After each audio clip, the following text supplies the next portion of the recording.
Salud amigos, allí donde se encuentren en la hispanidad, ya sea en la propia España, en América Latina, en los Estados Unidos, donde muchos amigos son seguidores. Y es un placer saludarlos. Hoy es viernes, se aproxima el fin de semana, pero claro, como siempre decimos, la geopolítica mundial no nos da respiro. Todos los días aparecen cosas nuevas, surgen nuevos temas sobre los cuales es urgente opinar y es urgente hablar con las personas que manifiestan que saben, que están comprometidas intelectualmente, humanamente, con los grandes desafíos de la humanidad hoy en día. Que la guerra de Ucrania sigue, que los chicos malos de Washington siguen pensando cómo complicarle la vida a la humanidad, cómo llevarnos a mayor violencia, mayor guerra, mayor cantidad de guerra, cómo podemos amenazar a los rusos y ahora a los chinos, y en fin, de esos temas hablaremos hoy. Y hablaremos con alguien a quien yo tuve que seguir, perseguir, no diría, mucho porque es una persona muy influyente en las redes sociales, sobre todo en Twitter. Lo verán permanentemente, todos los días, opinando, compartiendo información muy importante, dando opiniones muy, muy sólidas y que llaman a la reflexión. Es Aníbal Garzón, que es un periodista, docente y una persona muy buena gente que desde allí, desde España, nos acompaña. Aníbal, te saludo, buenas tardes. Buenas tardes aquí, allí buena mañana, buen día. Ariel, la verdad que es un placer y gracias por la presentación. Y bueno, pues aquí estamos para compartir, sobre todo reflexiones y debate, que es lo que falta hoy día. Exactamente, exactamente. Y en ese sentido, Aníbal, tú como español y yo desde aquí, desde el lejano sur de América, hay un tema que nos intriga muchísimo. Y es cómo aquella Europa, ya no solamente aquella España, pero aquella Europa que conocimos, yo viví toda mi vida allí, esa Europa tolerante, abierta, democrática, donde se respetaba la libertad de prensa, la libertad de opinión, esa Europa rica, próspera, que uno la miraba y decía, qué envidia ese continente que después de tantos conflictos, tantas guerras, encontró la paz, encontró la concordia, diría yo, encontró esta imagen de Mitterrand con Kohl dándose la mano, ¿te acuerdas allá después de la reunificación de Alemania?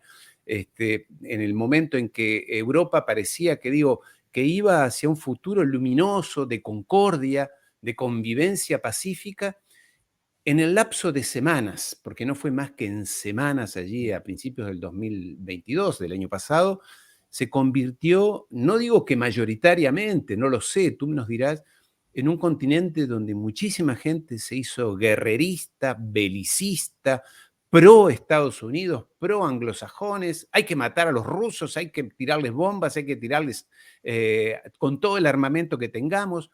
Aníbal, ¿tú nos puedes explicar, por lo menos para entrar en tema, qué ha pasado con esa Europa? Ujú. Sí, yo creo bueno, hay que contextualizar, ¿no? A veces analizamos cosas que estallan, ¿no? En unas semanas, pero viene todo lo previo e histórico. Yo creo que al final Europa, y aquí hablamos un poco del inicio y perdona que haga una introducción histórica por la Segunda Claro, Guerra Mundial. claro. Se crea esa Europa, esa CECA, esa Comunidad Económica Europea. No olvidemos que Europa finalmente fue creada por Estados Unidos y el Plan Marshall, que muchas veces hablamos de la colonización, el patio trasero en América Latina y nos olvidamos desde Europa, que pensamos que somos libres, ¿no? El eurocentrismo, del control que tiene Estados Unidos frente a Europa. Crea en ese momento una Unión Europea que se crea sobre todo como estrategia contra el comunismo. Es así, la Unión Europea, en su moneda Comunidad Económica Europea, hasta el Tratado de Maastricht del 93, se crea con la idea de vamos a crear una economía del bienestar, vamos a hacer que se hagan unas políticas públicas, educativas, porque hay una amenaza, y la amenaza es el comunismo. Tenemos la Unión Soviética, su momento Polonia, Rumanía, ¿no? Tenemos partidos comunistas fuertes en la Europa occidental como el Partido Comunista Italiano, el Partido Comunista Francés o el Partido Comunista Español en la guerra, en la lucha, perdón, contra el franquismo. Por lo tanto, eran partidos fuertes y había un miedo de esa burguesía. No olvidemos el mayo del 68, que se hablaba en Francia, que puso en jaque, ¿no? En su momento a De Gaulle y puso en jaque a toda Francia, ¿no? Ese movimiento estudiantil, ¿no? El que tanto se hablaba. Allí lo También, tienes, exacto, a, como bien a comenta convertir. Y mira lo que se ha convertido en un Daniel Rojo a atlantista. Daniel Verde, ¿no? Se le llama ¿Cómo? de Daniel Rojo a Daniel Verde. Exactamente. Hoy te habla de guerras. Exacto, ahora mismo apoyando y en ese momento era el líder, ¿no? En el 68, Daniel Rojo, se va con los ecosocialistas, además dentro de un gobierno ahora mismo alemán que está financiando el tema de la OTAN y la gerencia en Ucrania y el conflicto con Rusia, bien como bien comentas, ¿no? Que parece que cumple la imagen perdón, la frase a veces se dice a Churchill, ¿no? Si eres joven y eres comunista, bien, y si eres mayor y comunista, eres tonto, algo así la frase dice, ¿no? O Sí, se sí, le sí, otorga a él, no sé si es suya, sí, pero se le otorga a Churchill. sí. Entonces, como hablábamos un poco ahí, ¿no? De ese tema. Entonces, a partir de la caída del muro de Berlín, ¿no? Para entrar tal, de repente parece que el neoliberalismo, la globalización, no hay un temor, no hay lucha de clases, nos acaban vendiendo, ¿no? De que no hay miedo. Y entonces Europa, justamente Estados Unidos, ve que ya no es tan importante ese estado del bienestar y empiezan las privatizaciones. El consenso de Washington de América Latina en los 80 también se implementó en Europa. Se crea la Comunidad Económica Europea, que pasa a Unión Europea, donde hay un proyecto que finalmente está controlado por la OTAN y por Estados Unidos. Entra el euro, se empiezan a hablar de que si hay conflictos y tal. Os pondré un ejemplo, Ariel, ahí, que es el tema de la guerra de Irak. A partir de la guerra de Irak, yo creo que es un punto clave. La guerra de Irak del 2003, hubo dos países europeos que son las potencias, que fue Francia y Alemania, que dijeron que no a la guerra, porque tenían los contratos con Saddam Hussein si levantaban el bloqueo. Las empresas francesas y alemanas tenían para conseguir ese petróleo, lo tenían ahí. Y estuvieron y dijeron que no. En el consenso de seguridad de la ONU, Francia se opuso. No tiene voto Alemania, pero Francia se opuso. Apoyó Inglaterra, Estados Unidos y España, que no tiene voto, el trío de las Azores. Pues dijeron que no. La socialdemocracia francesa, europea, diciendo que no a la guerra. No era porque eran pacifistas, había un control económico. Ahí querían sus intereses y de repente Estados Unidos rompe claro y le dice a Europa, aquí sois colonia nuestra. Y entonces vamos a hacer la guerra con apoyo de Aznar, pero sobre todo las potencias Alemania y Francia no estáis apoyando la guerra. ¿Qué pasó? A esa injerencia de Estados Unidos, los contratos quedan obsoletos y por lo tanto Estados Unidos puede entrar ya a partir de ahí y los contratos de Saddam Hussein con Europa, principalmente Francia y Alemania, se destruyen porque no, Saddam Hussein desaparece. Entonces ahí se ve claramente cuando Europa, en lugar de decir, hombre, a lo mejor tenemos que poner en duda la OTAN, tenemos que poner en duda esto, tenemos que crear un ejército común, pues justamente pasa lo contrario. Se pone más a la servidumbre de Estados Unidos. ¿Y dónde está reflejado eso? En la guerra de Libia.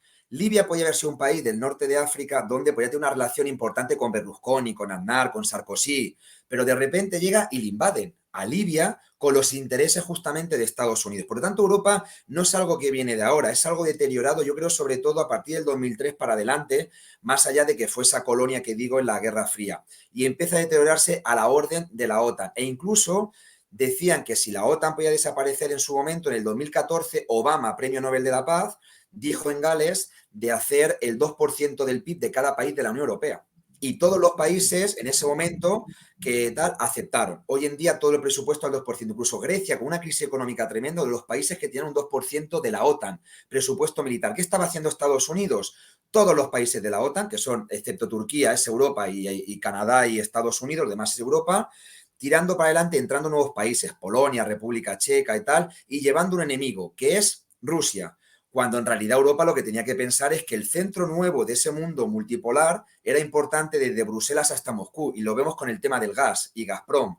Lo importante eran las reuniones de Merkel con Putin, no olvidemos que tenían su relación, y tenía esa relación importante Merkel que viene de, no olvidemos, era de la Alemania del Este, entonces las relaciones entre la Unión Soviética y Alemania estaban desde la Guerra Fría. Pues querían generar un eje importante en materia prima Rusia con el tema de Europa en servicios. ¿Qué pasó? Quien ha boicoteado eso en todo momento ha sido Estados Unidos. Y quedó una frase muy clara.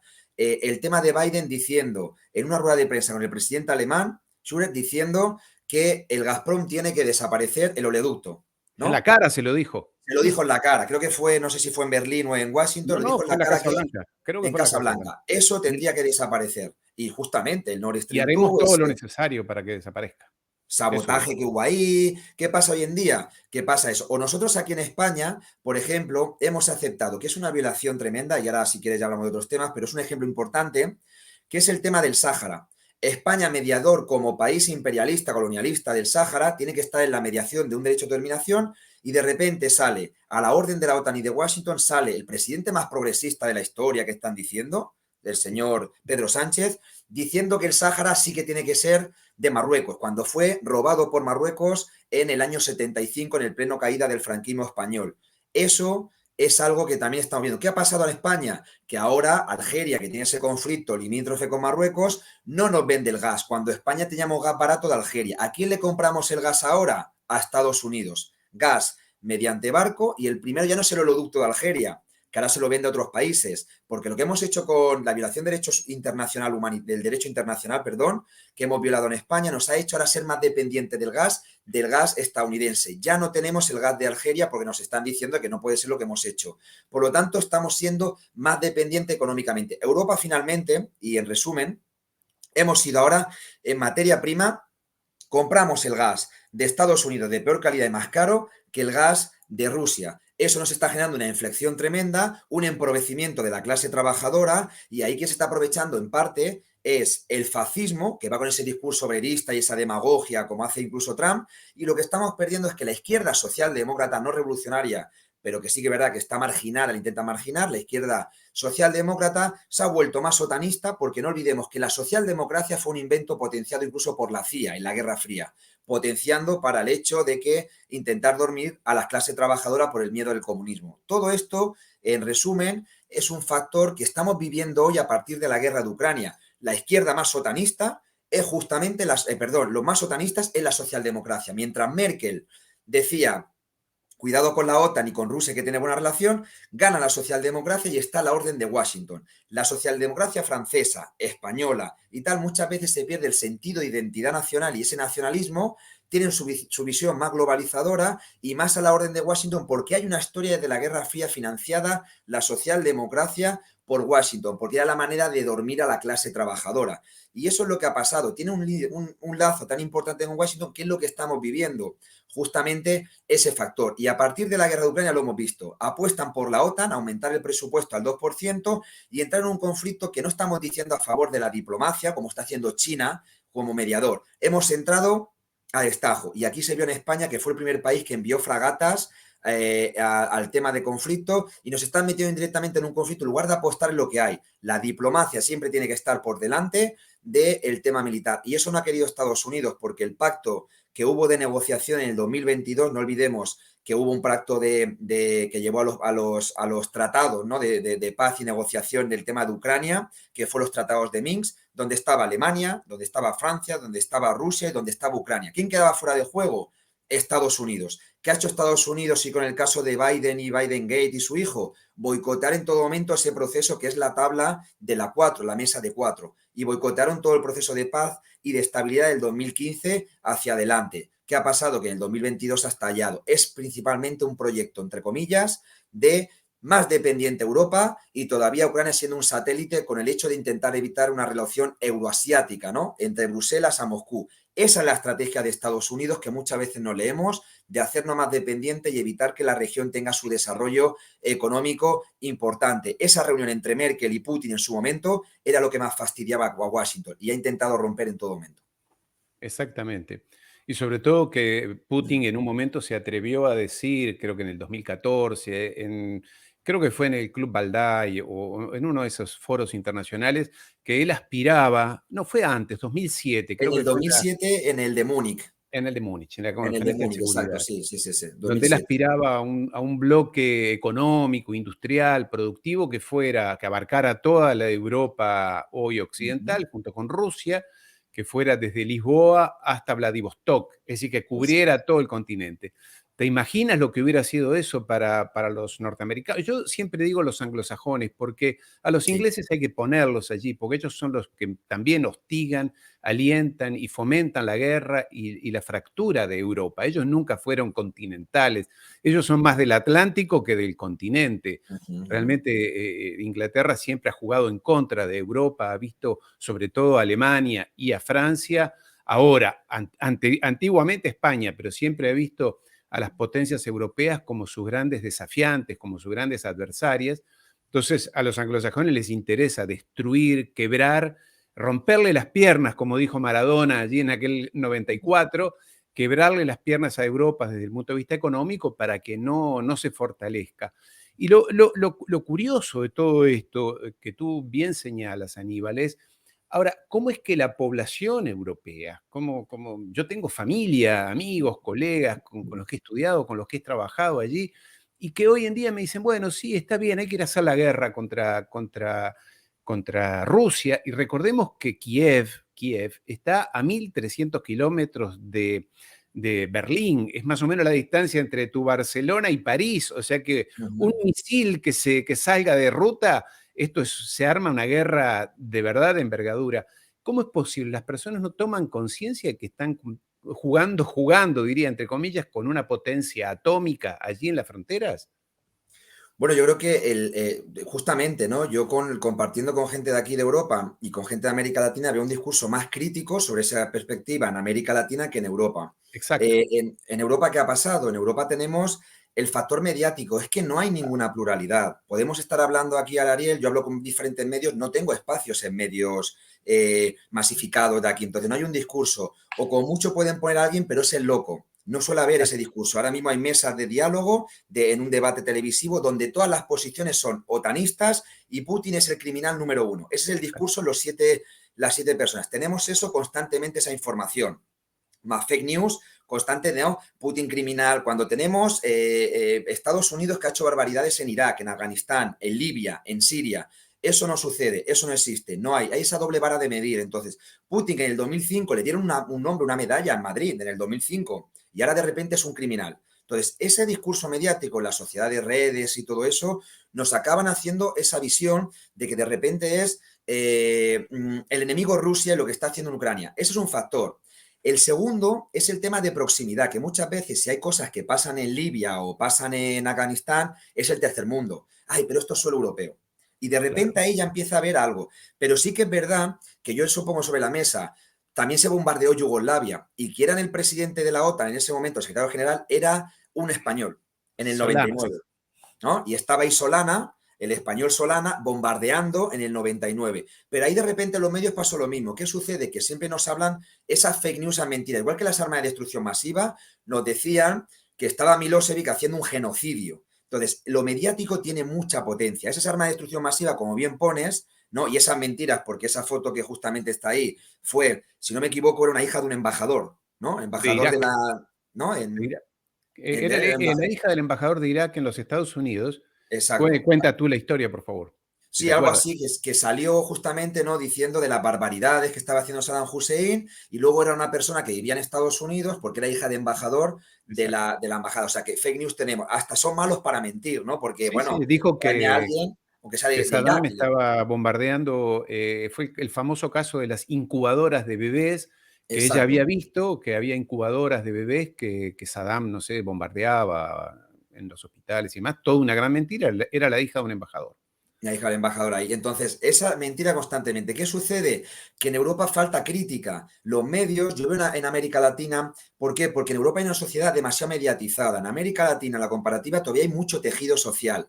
Gente que ha sido en su historia excluida del sistema, pero que tienen una fortaleza de tejido social en sus barrios populares, en las comunidades, que entra un aspecto ideológico importante. Aquí estamos más centralizados por los medios y los medios, Televisión Española, La Sexta, la 4, con A3 Media, con el diario El País, El Mundo, donde en política internacional no hay pluralidad. Es la OTAN, Rusia es el malo, China son los malos, Venezuela mata gente, Cuba es tal, Nicaragua, sobre todo en América Latina aquí hay mucha injerencia, ¿no? Ya de los países del ALBA hablan constantemente contra Venezuela hace 2 años, 3, una campaña contra Nicolás Maduro tremenda, o contra Chávez. El país portadas y mentiras, como decía que Chávez había muerto o estaba y tal, y todavía no era ni verdad. Utilizando.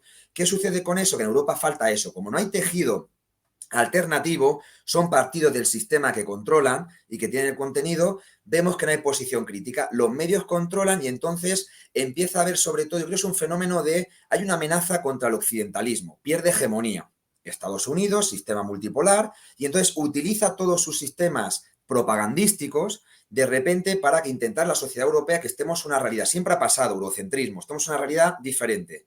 Pero ahora mismo con la guerra de Ucrania, que lo tenemos aquí al lado, mucha gente ni siquiera poner en duda los medios de decir, bueno, creemos ya que es una campaña masificada, ¿qué tal? No, vemos a gente, la socialdemocracia, la izquierda, la derecha, el Europarlamento, los medios que tienen el mismo discurso.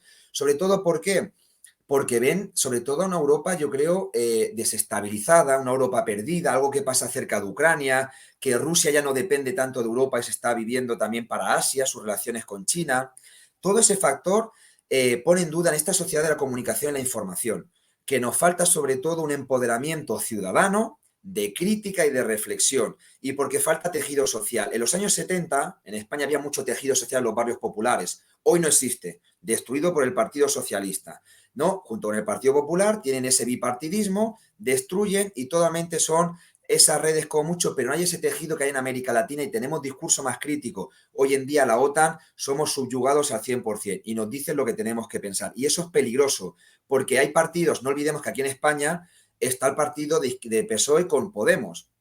Ha habido gente de Podemos que ha apoyado la injerencia militar en Ucrania. Sí, Yolanda Díaz, una sí. candidata, y ha habido gente, otra gente no, la han puesto duda, incluso Pablo Iglesias en algún momento, han puesto dudas, pero mucha gente decía hay que ir para allá poniendo barbaridades contra el tema de Ucrania, cuando Ucrania estaba haciendo barbaridades en el Donbass. No nos informaban del Donbass, del 2014 hacia el 2022 o hacia la actualidad, barbaridades, 14.000 muertos, eso no existe. Existe la guerra de Ucrania en el 2022, cuando es desde el 2014 con el golpe de Estado Euromaidan y el 2015 la represión que hubo contra el Donbass.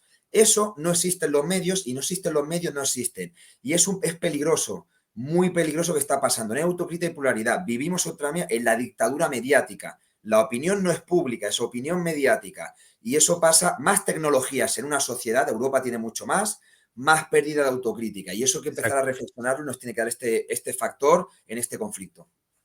Eso es un punto que te lo voy a preguntar dentro de un ratito. ¿Qué ha pasado con esa conciencia europea? Pero no me quiero alejar de los líderes. Macron fue a China a decirle a Xi Jinping, tú debes dejar de apoyar a Putin. Y fue Ursula von der Leyen, esta alemana, que su marido está comprometido en casos de corrupción con el tema de las vacunas.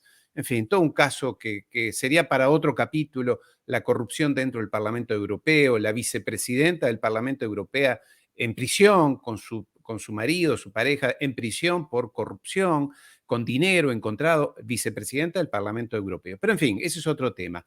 Aquí lo vemos a Macron, que fue, ya digo, a ponerle el dedito a Xi Jinping. Xi Jinping lo atendió en esa mesa grande, súper distante, y cuando Macron vuelve a Europa hace 2 o 3 días, sale con esto. Perdón que está en inglés, pero bueno, No, no hay diciendo en problema. definitiva, debemos poner en duda nuestro vínculo con los Estados Unidos, la alianza estratégica, debemos ser un poco más independientes. Lo vemos acá también a Charles Michel, el presidente del Comité Europeo, de la Comisión Europea, diciendo más o menos lo mismo. ¿Qué cambió en el lapso de 4 o 5 días? ¿Se hicieron independentistas estas personas? ¿Qué ha pasado, crees tú? Bueno, yo primero hay que analizar el conflicto que hay en Francia, que Macron ha tenido 10 huelgas generales por su tema de aumentar la jubilación del 62 a 64 y eso es pues esas privatizaciones que se están llevando y ese modelo neoliberal y Macron lo está llevando. En Francia hay un tejido social importante, la CGT es un sindicato fuerte, siempre ha sido como el modelo más del estado del bienestar de la Europa occidental, ¿no? Su mayo del 78, el Partido Comunista fuerte, luego tal. ¿Qué sucede? Que Macron tiene una crisis nacional importante. Y mucha gente, a diferencia de otros países, en Francia sí que hay un sentido crítico con la OTAN. No olvidemos que Francia no estuvo en la OTAN. Francia era un aliado, pero Francia volvió a la OTAN oficialmente con Sarkozy en el 2008. Era un Exacto. país que era asociado, pero no era miembro. No olvidemos que viene esa política de Gaulle, ¿no? El de Gaulle, esa política chauvinista, crítica con Estados Unidos en algunos aspectos, aunque era aliado de Occidente, pero era crítico. Por lo tanto, hay una tendencia nacionalista en Francia crítica con el federalismo, y tú me lo has comentado también, ¿no? Eso de esa rivalidad con Estados Unidos en el bloque occidental. Entonces, eso está ahí. Por lo tanto, hay que leer la lectura. ¿Qué pasa con Macron? En un momento de desprestigio, en un momento que tiene una posición Macron por dos lados. Tiene una posición desde la izquierda, que es Melenchón, que quedó a punto de ganar, quedó en segunda vuelta, y luego tiene de la ultraderecha, de Le Pen. Tiene esas dos posiciones, de Le Pen por la ultraderecha y Melenchón por la izquierda. Las dos posiciones están siendo muy contrarias a la política internacional de Macron. Las dos están saliendo a la calle. Todo que está liderado por la CGT, que es el sindicato, y conocerá mucho mejor que yo, que has estado viviendo allí, pero la CGT es un sindicato que lidera los movimientos, pero a nivel político y de partido tenemos esas dos tendencias, que le han hecho incluso le han hecho un juicio político, por decirlo así, un Estado, que al final no ha podido hacerlo, ¿no? Lo que es una moción de censura intentada por la ultraderecha. la han intentado también de la izquierda. No ha salido adelante por pocos votos, pero lo intenta. Entonces tiene dos oposiciones. Las dos se consideran ese chauvinismo francés y están criticando a Francia, que está justamente a los pies de Washington.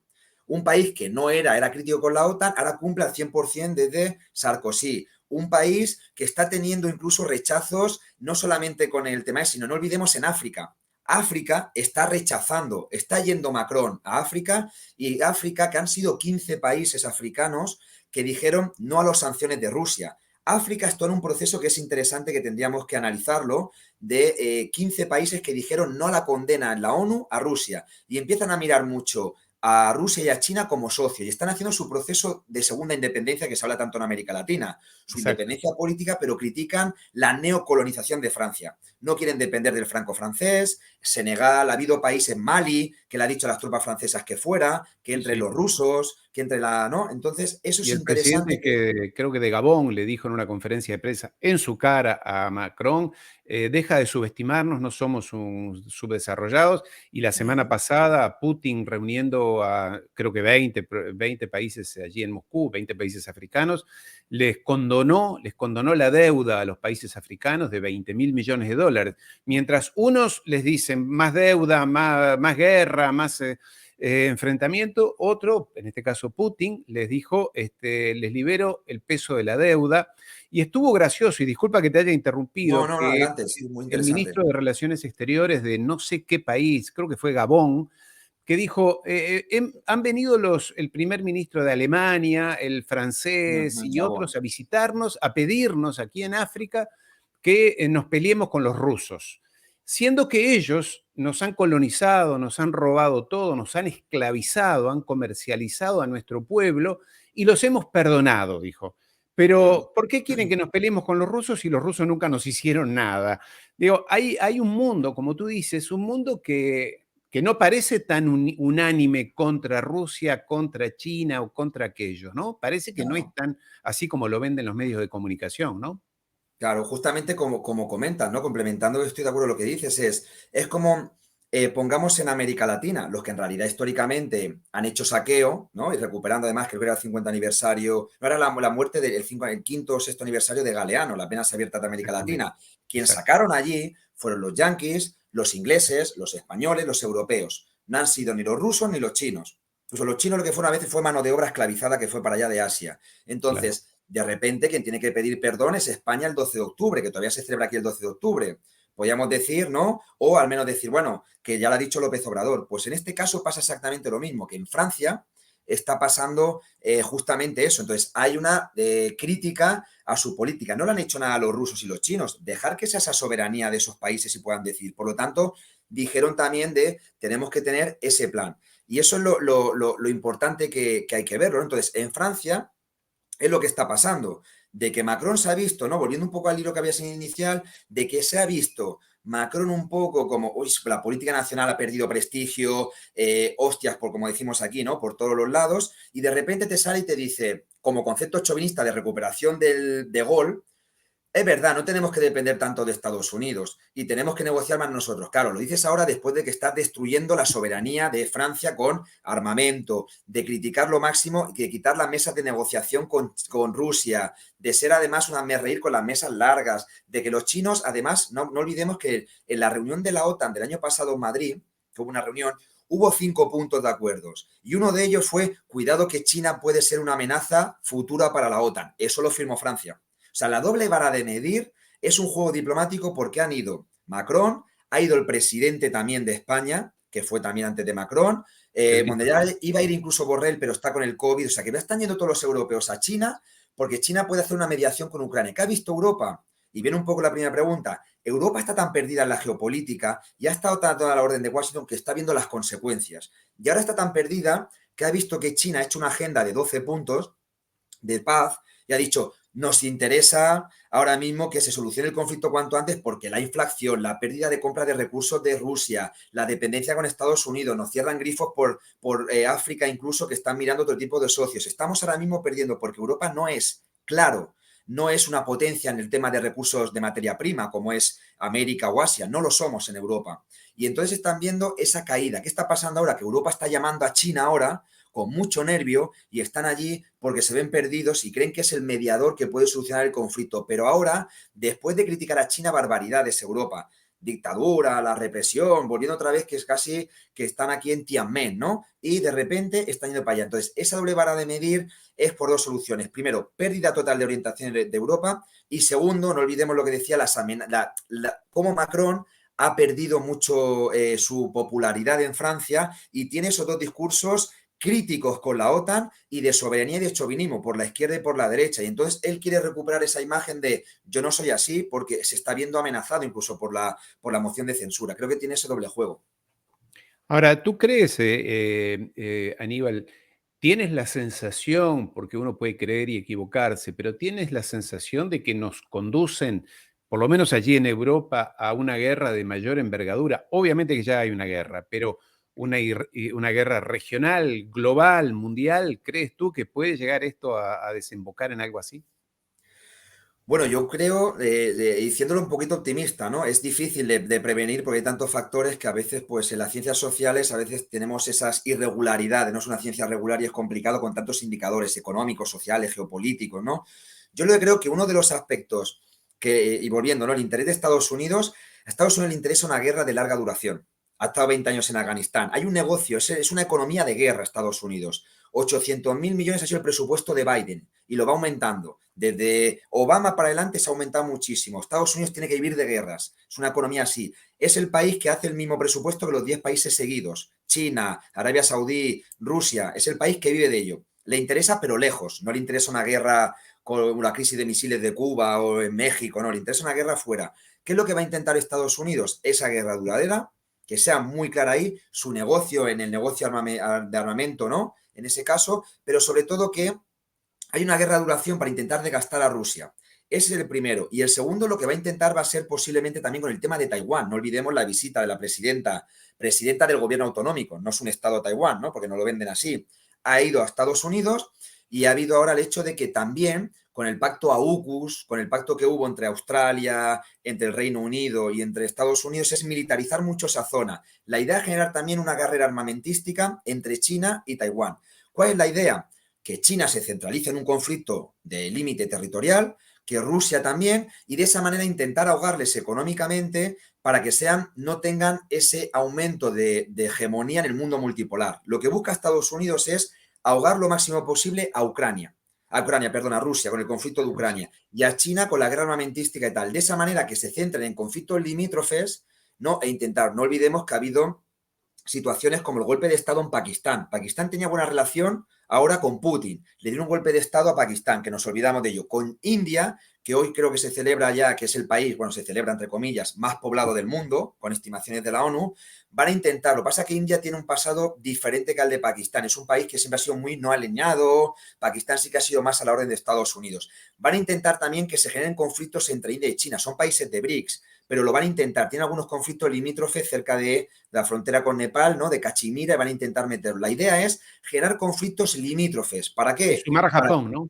Y sumar a Japón. exacto, y sumar a Japón y Corea del Sur, ¿no? Que también son aliados, sumar con esa manera y ahí lo que van a intentar es que el país, vale, se centre en su región, pero no tengan el salto a nivel internacional, que la potencia hegemónica sigue siendo Estados Unidos a nivel internacional, ni que China ni que Rusia, y más en el pacto que están llevando con BRICS y esa alianza de 40 reuniones que han tenido ya Putin y el presidente Xi Jinping, la idea es intentar que, perfecto, potencia regional, ¿no? El tema de Shanghái, potencia regional, pero lo que no vayan al tema internacional. Nosotros no podemos perder la hegemonía de Estados Unidos de la caída del muro de Berlín. Y entonces van a intentar generar conflictos limítrofes. Vuelvo a decir, para mí serán conflictos de larga duración. Ahora, que eso pueda llevar a un conflicto mayor, tercera guerra mundial, guerra nuclear y tal. Yo ahora creo que no, que estamos hablando de una situación, tenemos las experiencias de una bomba atómica, creo que hay un cierto miedo y temor a ello, creo, pero sí es verdad que hay una carrera armamentística, intentan más selectivo, también ahí la tecnología lleva un avance tremendo, estamos llevando posiciones. Ahora, también se está llevando situaciones por el mundo de interés y de pacificación, no olvidemos lo de Arabia Saudí e Irán. Arabia Saudí está tirando también para el eje chino-ruso, Irán están teniendo una buena relación ahora con Arabia Saudí cuando una región inestable, Siria también. Hay que mirar el mundo que está todo tan interconectado que es importante en ese caso. No solamente hay que mirar Ucrania, que es un tema de desestabilización y de problemas, pero ha habido esta semana, está generando un proceso de paz en Yemen. Se está acercando Irán a Arabia Saudí gracias a China. China muy mediadora. Tenemos que ver esto desde Europa, decir, oye, China está haciendo algo, ha hecho un conflicto después de la mayor crisis humanitaria de la Segunda Guerra Mundial, que es lo de Yemen. Y se están juntando y haciendo una negociación gracias a China como intermediación y gracias también a Rusia. Tendremos que ver eso. Entonces, eso es importante también. No solamente es Ucrania. Entonces, se está el foco de Ucrania, pero se está solucionando otro tipo de conflictos. Guerra, tercera guerra nuclear, guerra armamentística, no lo sé cómo decir. No quiero ser ni positivo ni negativo. El miedo y el temor, claro que lo hay. Si el temor lo tenemos en Estados Unidos, que es un país que tiene más armamento nuclear y ya tiró 2 bombas atómicas en Japón. El miedo está. El miedo está porque en cualquier momento, claro que podría pasar, no digo que no, pero yo espero que la diplomacia china, el mundo multipolar, la relación con Rusia, la entrada que hemos dicho de África, la relación con algunos países de América Latina, los movimientos sociales, algunos críticos con Europa, vaya generando que Estados Unidos no tiene que seguir el mismo papel, ni el Fondo Monetario Internacional, y espero que se vaya creando poco a poco ese nuevo mundo multipolar. Sí que estamos en la fase gramsciana de no ha terminado de morir lo viejo, todavía no ha nacido lo nuevo. Estamos en una transición. ¿Hacia dónde nos lleva? Hay dudas y debate. Claro, claro, es muy atendible lo que tú dices. Yo lo he puesto en otro video. Yo creo que lamentablemente creo que sí, que Europa se encamina a una guerra, no sé si mundial, porque bueno, a veces uno, pero una guerra de mayor envergadura. Sintéticamente lo puse en otro video, no lo voy a repetir, pero sintéticamente porque esta es una guerra de existencial para Rusia, o sea, Rusia no puede perder esta guerra, tiene los medios técnicos para no perderla, pero desde el punto de vista estratégico no la puede perder, pero tampoco los Estados Unidos la pueden perder, porque esto no es Afganistán, donde estuvieron allí y se fueron después de 20 años, no es Irak, no es Siria, no es Libia, no es Vietnam. Esto es una guerra cara a cara con los Estados Unidos, entre Estados Unidos y Rusia, donde se han dicho tantas cosas, donde se han amenazado de tantas cosas, que para los Estados Unidos también creo yo que es una guerra existencial. Y mira, Aníbal, lo hacía la comparación con el, ¿sabes? Con el matón del barrio, con el malo del barrio, aquel que le pega a uno, le pega al otro, golpea a las mujeres, viola a quien quiere, juega con él. Ese matón un día llega a alguien y le da una paliza en el medio del barrio y lo deja tirado en la calle.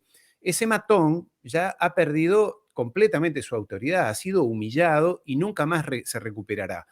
Y frente a todas las cosas que ha dicho Estados Unidos y que han dicho los líderes del Estado profundo de los Estados Unidos, de más guerra y les vamos a ganar y los vamos a doblegar, les vamos a doblegar la economía militarmente, ya no tienen más, etcétera. Y ahora, ¿cómo explican si dentro de 6 meses, 8 meses, Rusia finalmente se queda con la mitad de Ucrania, que era más o menos lo que quería al principio, pacificar, le corta el acceso al mar Negro, Zelensky se irá con sus millones, que tú lo has dicho en un Twitter de hoy, se va con sus millones a algún paraíso fiscal o a Londres seguramente con su familia, pero Ucrania queda dividida, otro pedazo se lleva a Polonia, otro pedazo se lleva a Rumanía, Hungría, en fin, va a ser muy difícil también para los Estados Unidos justificar que ha perdido.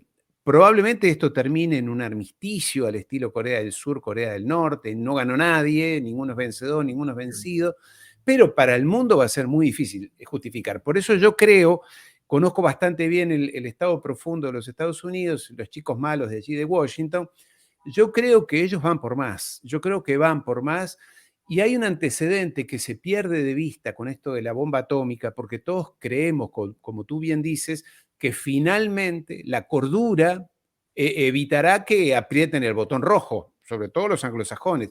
Pero no olvidemos que durante la Guerra de las Malvinas, allí en 1982, que los ingleses al principio estaban perdiendo la guerra, en Inglaterra, Margaret Thatcher y su gabinete consideró la posibilidad de enviar bombas atómicas contra Buenos Aires.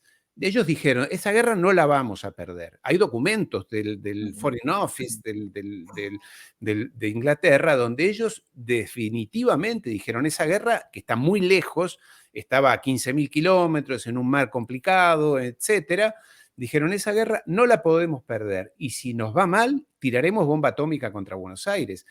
Entonces, esta gente, estos anglosajones, son capaces de cualquier cosa.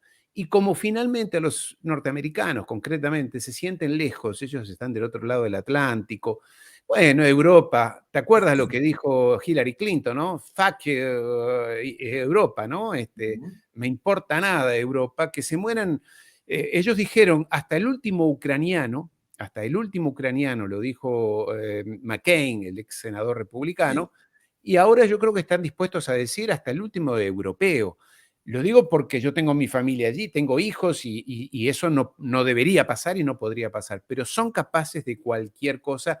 Esta es la sensación, la triste sensación que yo tengo y que son elementos que hay que, quienes estamos en esto debemos empezar a considerar y sobre todo la misión que tienes tú y otros compañeros y de alguna medida también yo, de alertar a las poblaciones. Mira que esta gente nos lleva a la guerra y los socialdemócratas Felipe González, que se llenaban la Ujú, boca, son un invento de la CIA, son un ujú, invento, como tú lo acabas de decir, el sí, Partido Socialista es un invento, el PSOE es un invento de la CIA para frenar la expansión comunista de aquella época.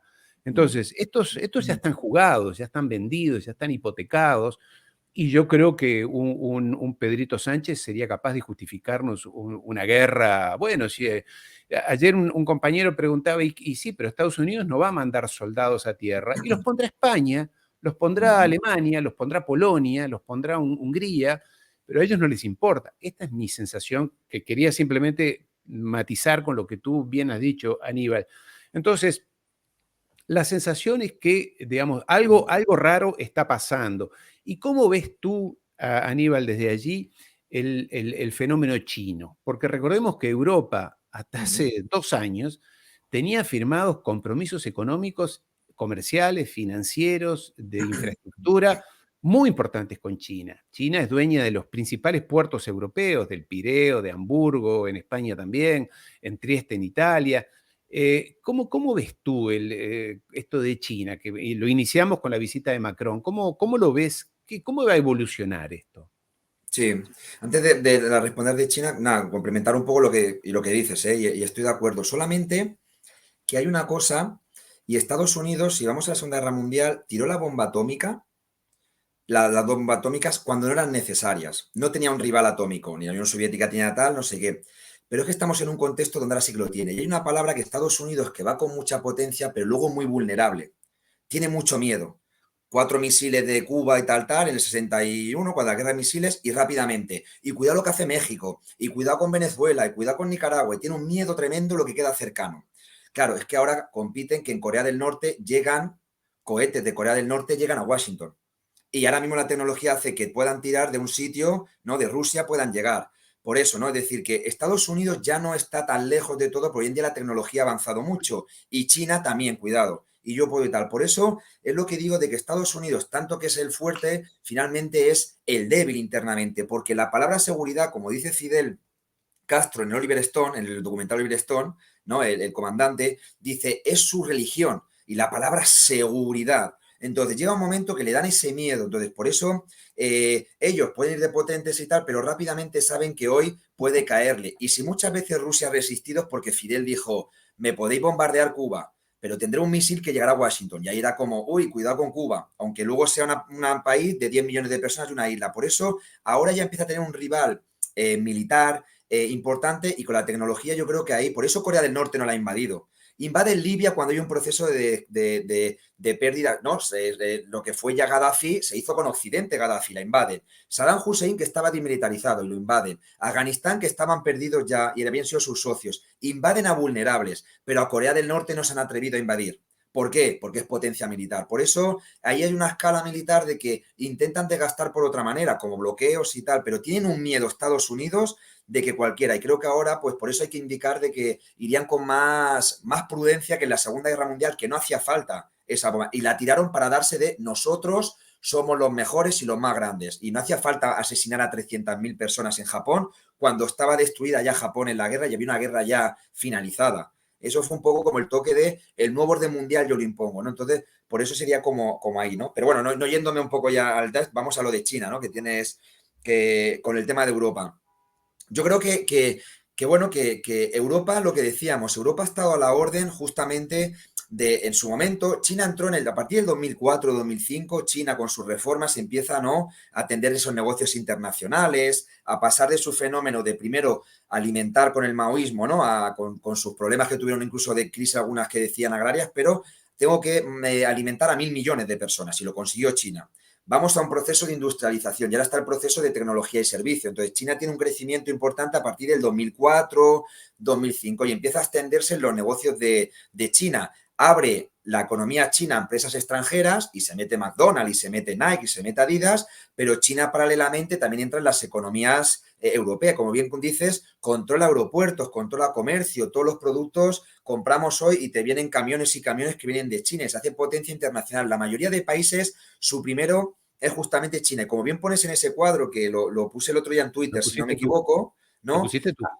Lo ponía ahí. Entonces, según unos datos estadísticos, BRICS supera por primera vez al G7. Brasil, Rusia, India, China y Sudáfrica superan el PIB del G7, ¿no? Ahí hay una fuente que están diciendo que esos países, ¿no?, los países en vía del sur global, ¿no?, en vías de desarrollo, como se le llama en los paradigmas no occidentales, superan al G7, Italia, Canadá, ¿no?, el Reino Unido, Francia, Alemania, Australia y no sé qué, y el Reino Unido, que no sé si me he dejado por ahí, bueno, 7 países y Estados Sí, Unidos. 7 potencias. 7 potencias y le superan económicamente. Claro, viene de ahí. Entonces, llega y claro que económicamente dependemos en muchísimo, dependemos en el tema de China al comercio. Ahora la duda sobre todo es ahí, claro, China ha empezado a ver a una Europa, en lugar de ser esa Europa independiente que pueda comercializar, ha visto en Europa subyugada a Estados Unidos. Entonces, China, de tener primero ese comercio, 2004, 2005, 2010, 2015, de repente se encuentra, vuelvo a decir, en la OTAN.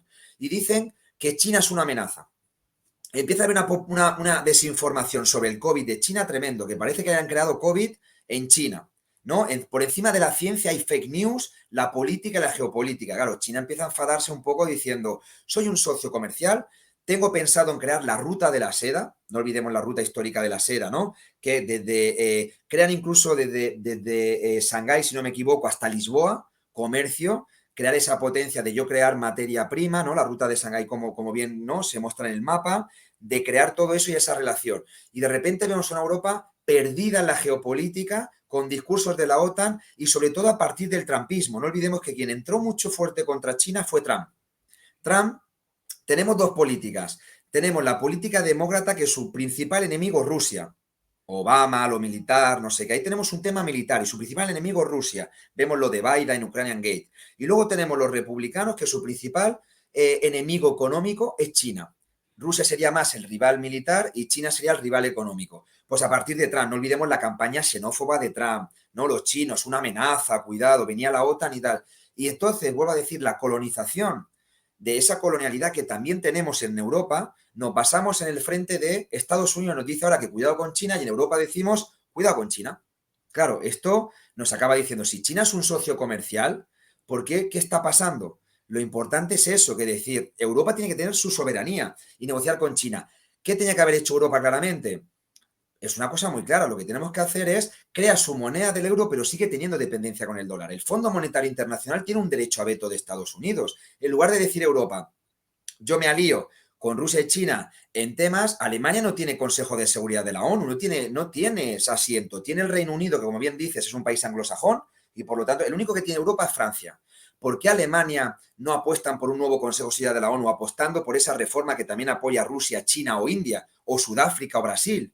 No, se basa principalmente en una política favorable a Washington. Entonces, hemos perdido esa soberanía. Por lo tanto, eso es lo que tenemos que recuperar en Europa. Estamos colonizados por Washington desde la Segunda Guerra Mundial. Y esto se ha acelerado sobre todo a partir del muro de Berlín. Y les interesa poner otro muro en Europa contra Rusia, que ahora es en Polonia, pero les Que tú lo has interesa ampliar y puesto, tal. sí, tú lo has puesto Creo que lo en puse un en un Twitter. Twitter, ¿no? Sí, De sí, ese lo nuevo puse muro. recién, esa imagen. Sí, adelante nomás. Sí, ¿Cómo sí. puede ser que, por ejemplo, ¿no? Y tampoco temía mucho el tema, lo que ha pasado en Finlandia, un país en la Guerra Fría, Suecia y Finlandia, que son países neutrales, y de repente Finlandia, que es un país que tiene su historia menchevique cuando la Rita, revolución, de repente nos meten que Finlandia tiene que entrar en la OTAN, cuando no estaba ni en la Guerra Fría, cuando no hay ninguna amenaza de invasión de Rusia, y Finlandia entra ni crea una frontera, cuando Finlandia depende del comercio importante con Rusia, dependen de 1.200 kilómetros y lo meten allí, ese muro.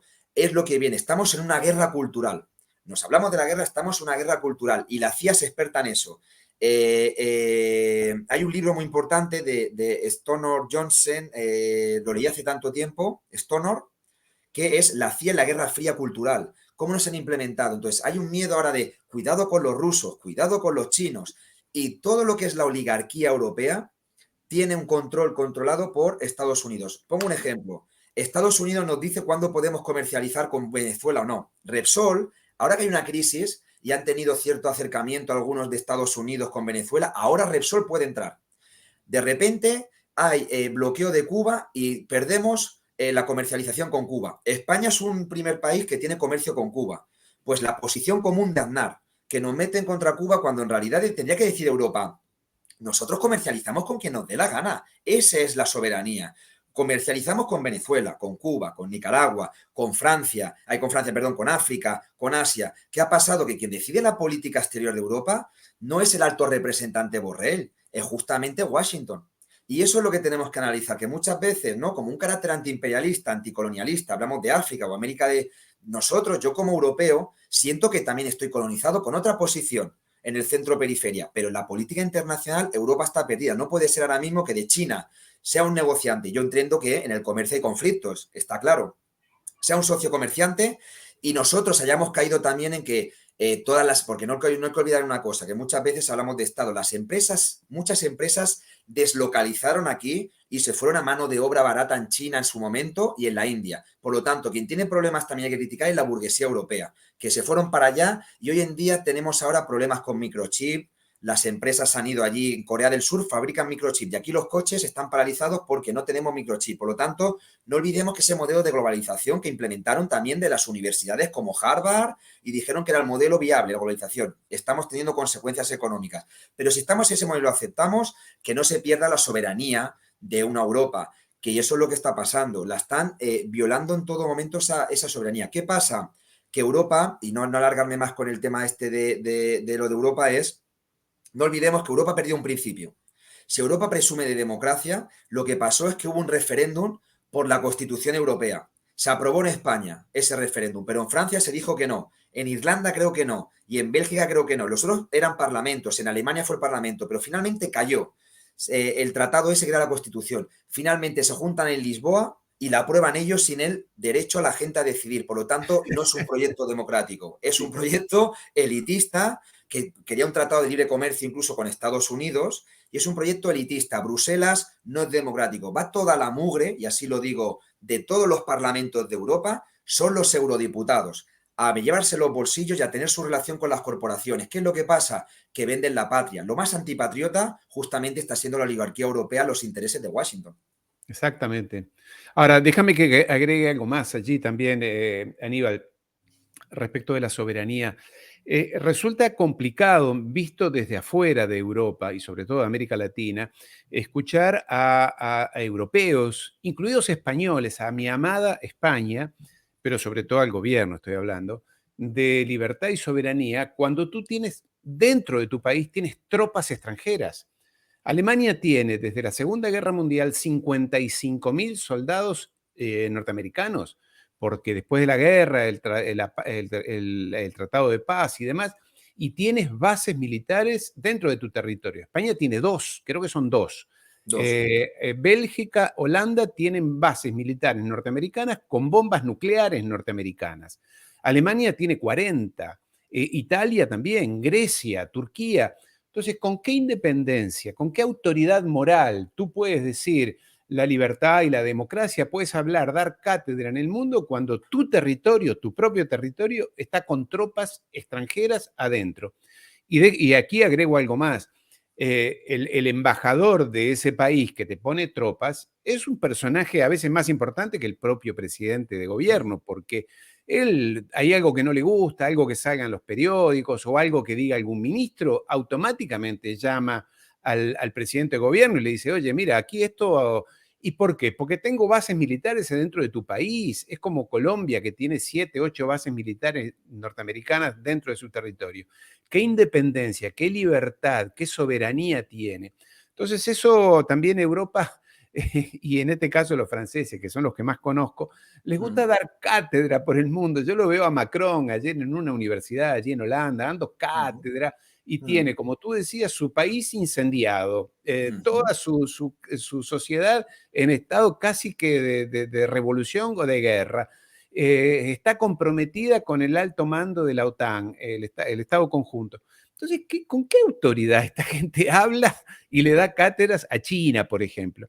Pero ujú, en fin, yo no me quería alejar de este punto para volver a lo económico, que tú lo has mencionado, porque lo has mencionado, todo esto que yo he mostrado han salido en tus Twitter, Aníbal, y es el tema del yuan. Ahora resulta ser que Brasil ya dijo que Lula está ahora en China, dijo que a él le parece normal que Brasil y China empiecen a comercializar en la moneda yuan, que por qué tienen que usar el dólar, que todos sabemos que el dólar es el arma de destrucción masiva más importante que tiene los Estados Unidos. Lo mismo dijo Arabia Saudita, que le está vendiendo a China de petróleo, nada más y nada menos que el niño mimado de los Estados Unidos, que fue Arabia Saudita, ahora va a vender petróleo, ya le vende petróleo y lo mismo dijo India y lo mismo, en fin, ¿cómo ves tú? Porque el euro, ¿dónde va a terminar, Aníbal? ujú. Sí, justamente está en ese debate, ¿no? Del dólar. Estados Unidos finalmente controlaba mucho, y recordando con América Latina, no olvidemos el consenso de Washington, el aumento de cuando aumentó el petrodólar de los 70 y de repente aumenta en una economía endeudada de América Latina, te aumentan los tipos de interés de Washington y te duplican la deuda en un país, que fue, ¿no? Suspensión de pagos, años 80, una crisis económica en América Latina en los 80 tremenda, porque venía del consenso de Washington finalmente que hace reformas neoliberales. Por lo tanto, el arma principal dentro del capitalismo a veces no es una bomba atómica, sino que es el Exacto. capital. Lo dice ahí. Entonces, ellos controlaban y tenían monopolizado en ese momento en la Guerra Fría el bloque occidental, contando lo que era en ese caso, ¿no? Entre comillas que hablamos, el patio trasero, controlado ahí. Entonces, hay una crisis económica. Claro, estamos viviendo ahora que Estados Unidos ya no es esa potencia hegemónica, tenemos a China y tenemos a Rusia, y en lugar de Estados Unidos de darse esa visibilidad de decir, la economía ha cambiado, estamos en un mundo multipolar, hay que hacer una reforma en el Fondo Monetario Internacional, podremos utilizar 3 o 4 monedas principales, las más fuertes, ¿no? El yuan, ¿no? El rublo, el euro, el dólar, y hablando igualmente aquí de una manera también entre norte y sur, que habría diferencias, pero pongamos que se democratiza y justamente comparte poder con unos poderes, no ha querido, y es el dólar. Claro, llega un momento que entonces empieza a haber, no olvidemos que ha habido varias estrategias. La primera estrategia, tenemos los países de la OPEP, que estaban en su momento, crea, y estaban, ¿no? En países como América Latina, que estaba Venezuela dentro de la OPEP, pero igualmente había una dependencia con el dólar, porque utilizaban los petrodólares. Hay una estrategia muy importante de Putin, que crea la OPEP más 10. Y entran 10 países nuevos, donde entra Rusia, que no eran miembros de la OPEP. Y ahí entonces el rubio empieza a hacerse fuerte. Como en Estados Unidos contra que empieza a hacerse fuerte. Entonces, estamos viendo ahora que hay un juego de monedas de que a mí me da confianza. China, que es el país que más comercializa en el mundo, pues tener yuans me da. Hubo el otro día un presidente, si no me equivoco, también africano, creo que fue de Nigeria, no me acuerdo qué presidente africano, y perdonad porque a veces la geopolítica de tantos países, que dijo, quien tenga dólares, que se los quite de encima y que Sí, empiece a mirar yuan. No me acuerdo qué presidente sí, fue, sí, perdona mi también lo vi, no amnesia, recuerdo, no lo recuerdo. dijo alguien, yo creo que lo puse también en Twitter y lo decía, creo que de Etiopía, si no me equivoco. Entonces, ahí está. ¿Qué sucede? Que pasa eso, que ahora mismo hay una confianza mucho mayor entre el yuan y muchas economías están dependiendo de qué, pero sobre todo, ¿por qué están defendiendo el yuan y no otra moneda? Porque Europa, el mundo está viendo que el dólar no es una moneda democrática. Hay un poder y de acuerdo, pero no lo es. Ha llevado a cabo economías latinoamericanas que las ha destruido. No olvidemos Ecuador, no olvidemos El Salvador, no olvidemos que de repente hay economías que dependen del turismo como Cuba y no le dejan conseguir dólares y necesita hacerlo mediante el turismo. Por lo tanto, se ve como el dólar es un mecanismo de esclavitud mediante el capital. Entonces, ahora ven otros países, Arabia Saudí, Irán, países que han bloqueado que dicen, bueno, ahora mismo una economía importante que hace hegemonía que es China, voy a tirar para ello. Y tiran para ello. ¿Qué sucede, como bien has comentado en la pregunta, con el tema del euro?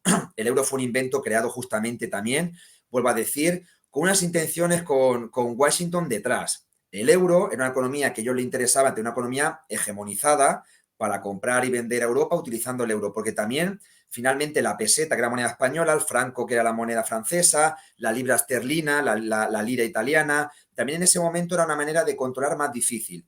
Con un euro a cambio, aunque era más potente el euro, que era un poquito más potente, quien controlaba finalmente la economía de Estados Unidos. No olvidemos la crisis del 2008.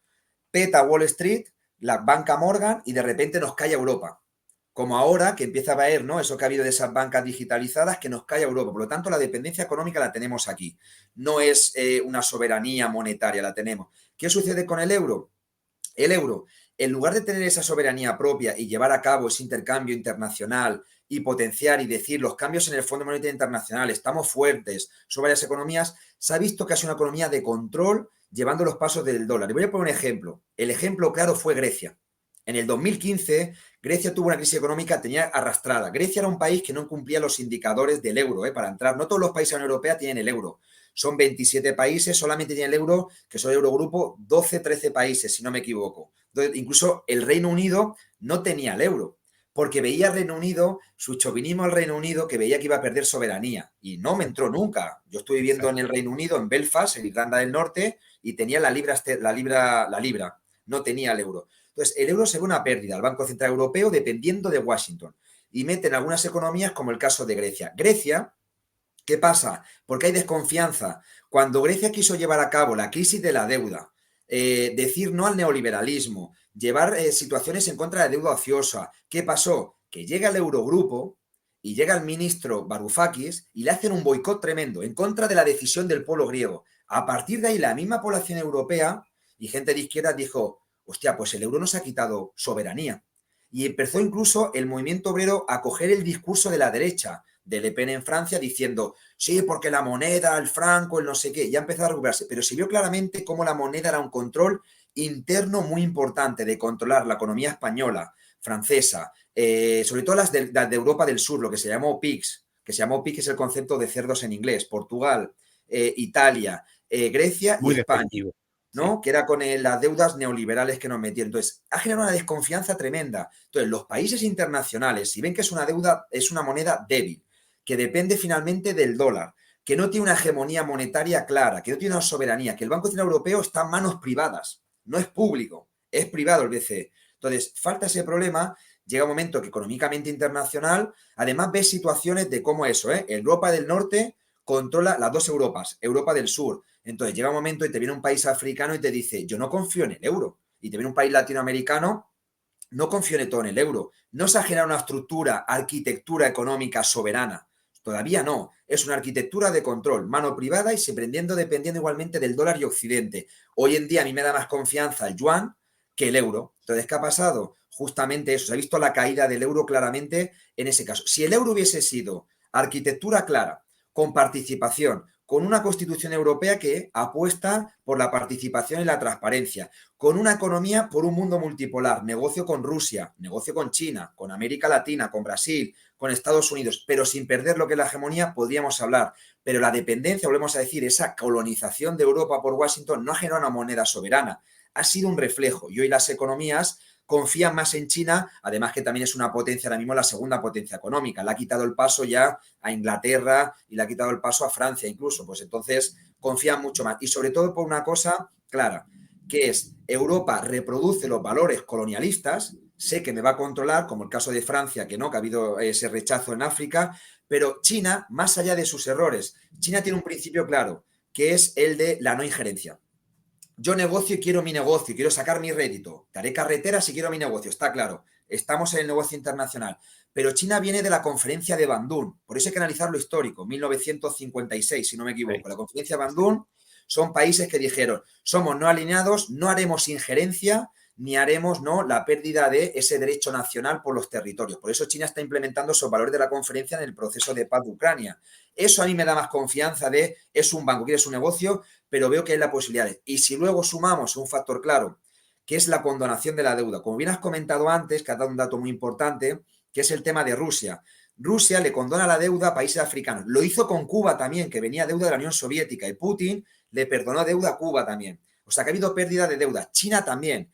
Entra al Banco de China, perdona deuda, y de repente el Fondo Monetario Internacional y el euro y el dólar te dicen, no perdono, tus recortes. Tenemos el Más, Consejo de más. Washington y más. Y Grecia, y España, y África. Entonces dices, lo siento, prefiero una deuda con un yuan o con un rublo que con un dólar o con un euro. Es que los Rothschild, mi amigo, como tú dices, la Reserva Federal, el Banco Central Europeo son privados y en el caso de la Reserva Federal de los Estados Unidos, los dueños son los Rothschild, los Morgan, los grandes bancos, que todos confluyen en las mismas, más o menos las mismas familias. Y acá quería hacerte una pregunta, porque no quiero que el tiempo se nos vaya sin preguntarte. ¿Qué piensas del nuevo orden mundial que estos dos caballeros dijeron hace 2 semanas, 10 días, que aparentemente van a constituir? Después quiero hablar unos minutos de América Latina contigo también, Aníbal, por favor. Vale, sí.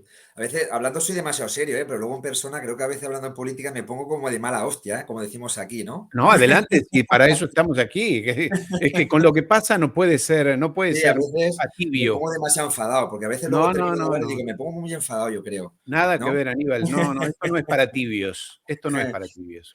Bueno, el nuevo orden mundial, que como bien comentábamos al principio, ¿no? Que habías dicho tú bien la cifra, fue en Múnich y ya lo dijo Putin, ¿eh? Putin ese discurso frente al del Partido Republicano, el que hizo las primarias y las perdió, se me ha ido el nombre ahora, del Partido Republicano, McCain. ay, McCain, estaba allí y dijo, estamos en un nuevo orden mundial. Lo dijo Putin en el 2007. Es un discurso histórico. Yo también lo puse en su momento una vez en Twitter y es un discurso histórico muy interesante para recuperarlo.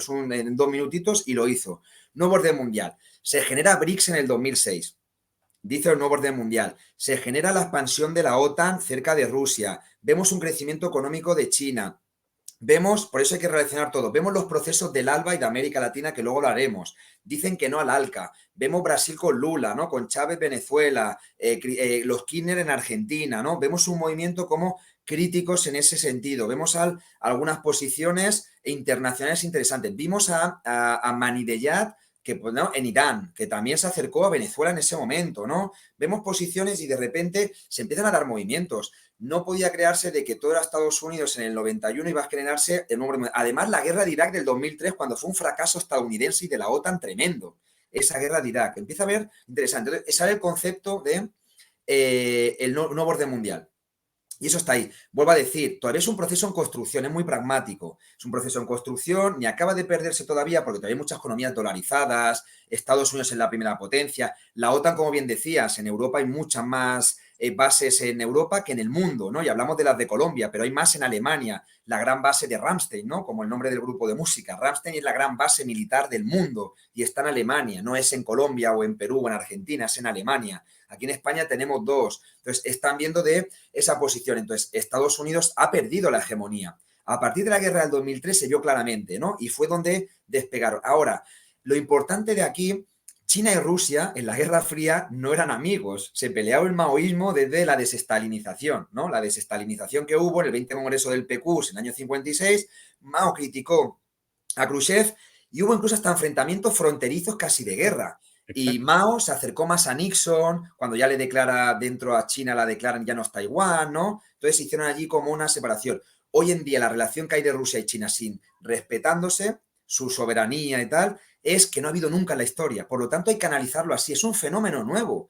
China y Rusia han tenido conflictos, ni cuando eran comunistas de la Unión Soviética, ni se llevaban bien, han tenido conflictos graves. Entonces, ahora mismo tiene una relación tremenda. Hay un nuevo orden mundial. Dos países gigantes económicos, China con 1.500 millones de habitantes, si no me equivoco, Rusia potencia el más grande, o sea, tenemos el país más poblado, aunque decían que ahora iba a ser la India, y el país con mayor recursos del mundo y el más extenso, que se relaciona, tiene una relación tremenda, quieren hacer comercio, política, geopolítica juntos, militares, proyectos incluso ciberespaciales que no tenían. ¿Hay un nuevo orden mundial? Lo hay. Ahora, hacia dónde van también las otras posiciones del mundo. Brasil, la reunión de Lula que está teniendo muy interesante, la va a recuperar después de lo que hizo, ¿no? La barbaridad que hizo Bolsonaro, que fue una pérdida total de Brasil en el campo mundial cuando llevó a cabo ya Lula, ¿no? Con la entrada tal. Sudáfrica, interesante también. Y 10 países están pidiendo entrar en BRICS. Si no me equivoco, Irán, Arabia Saudí, el giro que ha dado Arabia Saudí es muy interesante. Hasta Turquía, que es miembro de la OTAN.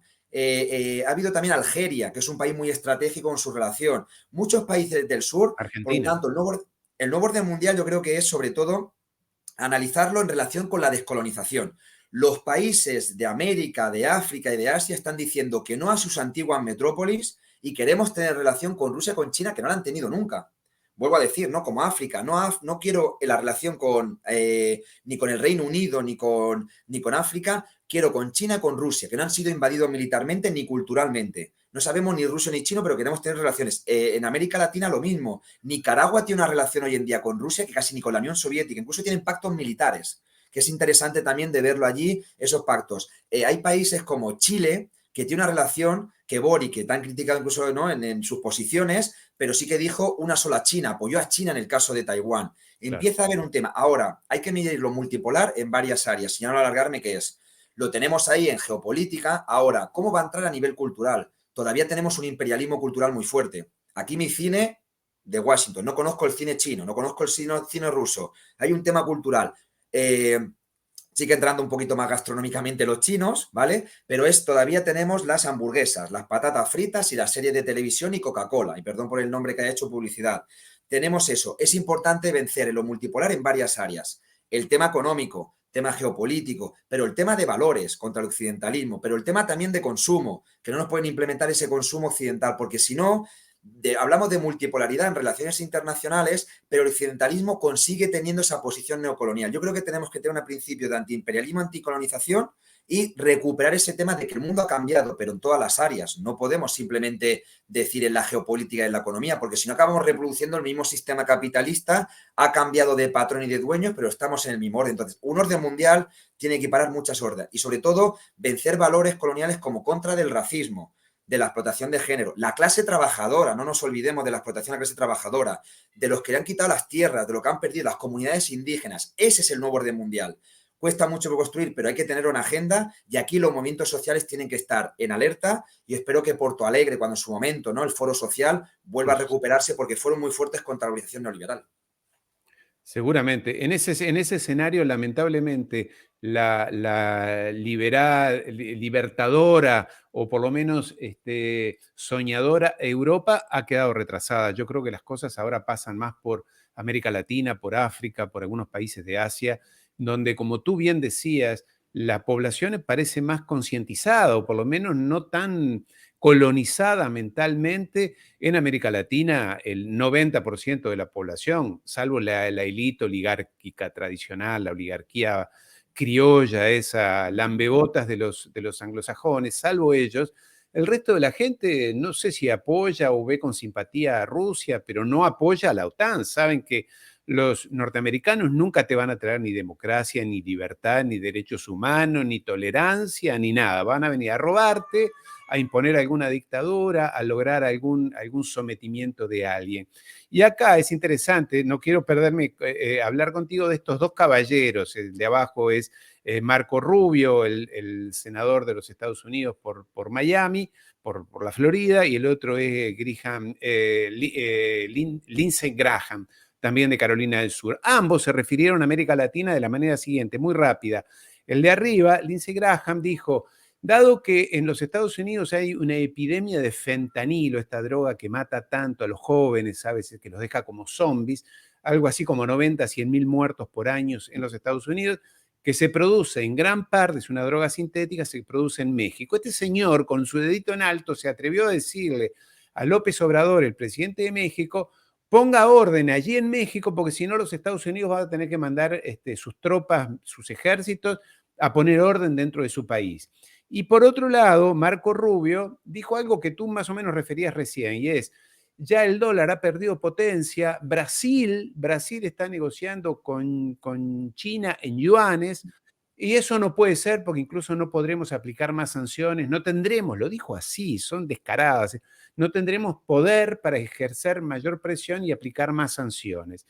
Y por otro lado, y quiero que te refieras a todo esto, a todo este escenario, bueno, ya lo has hablado, lo de Lula en China, y esta foto que me parece la más humillante, ignoble, vergonzosa, que es un presidente electo democráticamente, Pedro Castillo, un pobre profesor, un profesor de una zona pobre, maestro en realidad, depuesto en un golpe de Estado con esta vergonzosa Dina Boluarte, así que un abrazo al pueblo del Perú que sigue resistiendo.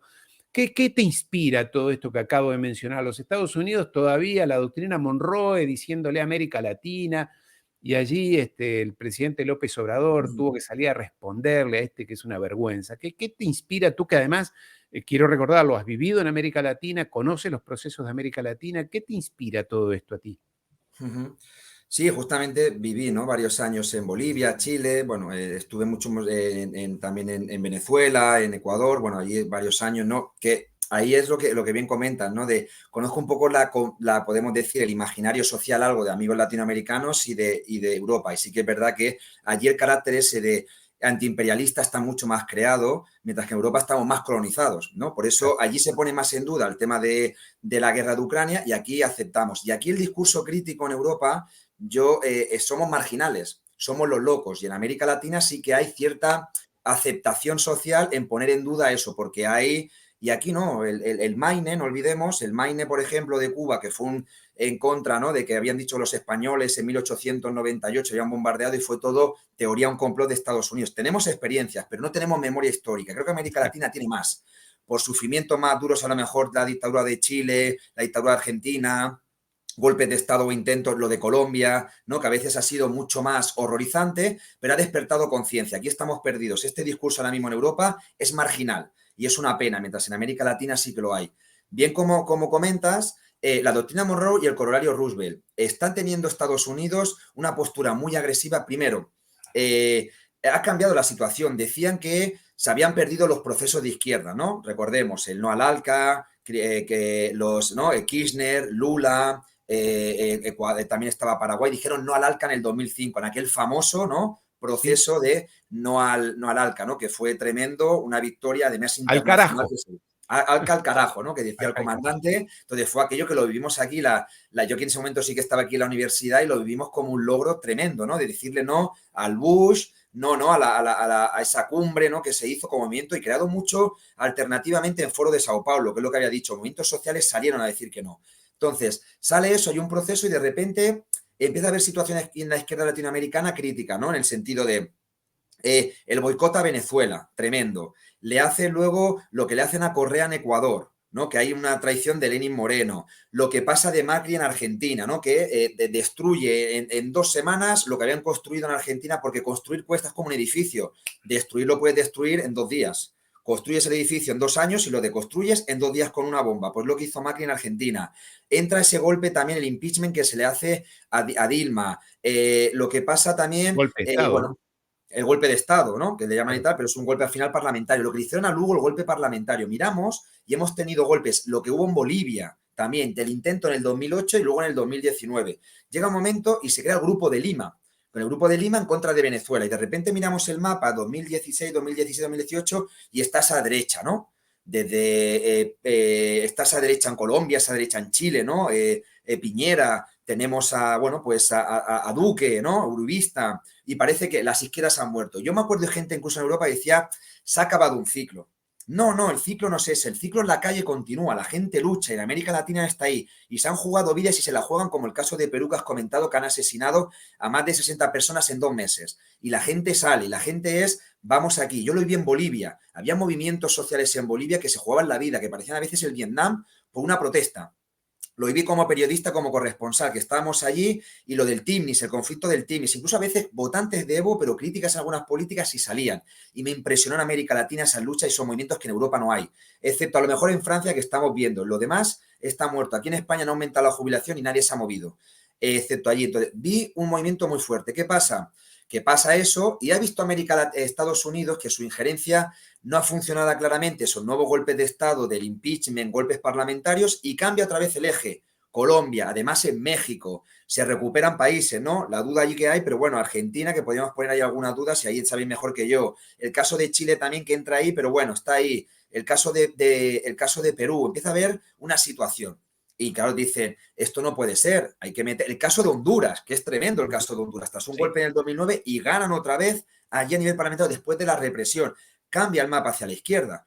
De repente en América Latina, que empieza a mirar el mundo multipolar a China y tal, y de repente empieza a haber posiciones nuevas. Podemos hablar ahora mismo que incluso estaban los países del ALBA, quieren recuperar Mercosur, quieren recuperar UNASUR y se crea CELAC. una posición que creó Chávez y encima con el liderazgo de México, países que se suman como México o Colombia. México, patio que estaba allí en la frontera, o Colombia, que ha sido el patio trasero número 1 con sus 7, 8 bases militares, con Uribe, Matanzas, han hecho barbaridades allí. Y gana la izquierda Petro a pesar de que nadie confiaba en que hubiese ganado, porque decíamos, es que Colombia es una dictadura, no puede ganar. Gana pese a ello, ¿no? Hasta mismo jugándose la vida. Pasa esa posición. ¿Qué pasa? Que ahora mismo Estados Unidos ya no tiene límite en el tema de, no puede ser. La que hizo lo del Comando Sur, que antes has puesto la foto, la militar del Comando Sur, el litio, Argentina, Chile y Bolivia. Y nos está diciendo que Estados Unidos tiene unos intereses ahí. Ya no se despiertan en decir la doctrina, la diplomacia, ¿no? Ahí la tenemos. Ya se está diciendo de que, cuidado, que vamos a hacer los intentos, que el golpe de Cuidado. Estado en Bolivia, ¿sí? Cuidado, cuidado. Y Cuidado. que China no ingrese, y el litio, y el El petróleo, y el litio, agua. totalmente, los intereses, el golpe de Estado de Bolivia 2019 contra Evo Morales, Claro. estaban metidos también los británicos con sus intereses, hay informes, con sus intereses del litio, que puede visitar esa belleza natural en el 2012, ese mar de sal que es tremendo, pues el litio, están los intereses con las nuevas tecnologías, es un punto muy importante en telefonía móvil y tal. Y están diciendo ellos que eso, diciéndolo con esas barbaridades, lo bien que has comentado de los dos sujetos, ¿no? De esa derecha rancia en Estados Unidos, que lo dicen claramente el patio trasero y la doctrina Monroe. ¿Qué pasa? Que América Latina, con eso que no hay en Europa, que allí creo que está más trabajado, que es el antiimperialismo, la descolonización, esas experiencias históricas que tenéis, que aquí no somos olvidados de esa historia, porque no os olvidemos que después de la Segunda Guerra Mundial hicieron injerencia en Italia, que ganó el Partido Comunista. ¡Pum! Claro. Aquí con Franco hizo pactos, con un Franco, una dictadura, entró Franco, bases militares que bien habías dicho, lo hizo Estados Unidos y le quitó el bloqueo a España por los intereses geopolíticos. O sea, que tenemos barbaridades de aquí, pero no nos hemos olvidado. América Latina tenéis más memoria, habéis trabajado más la memoria en los movimientos, en el imaginario social, y se crea esa izquierda y esas posiciones. Sí que es verdad que ahora mismo en estos intereses y con la nueva materia prima, que es muy rica, América Latina, van a interesar hacer lo mismo que le han hecho a Venezuela y le están haciendo constantemente, van a ir a por ello. Entonces, lo importante en América Latina, no hay que olvidar, es potenciar la integración regional. La integración regional latinoamericana es esencial.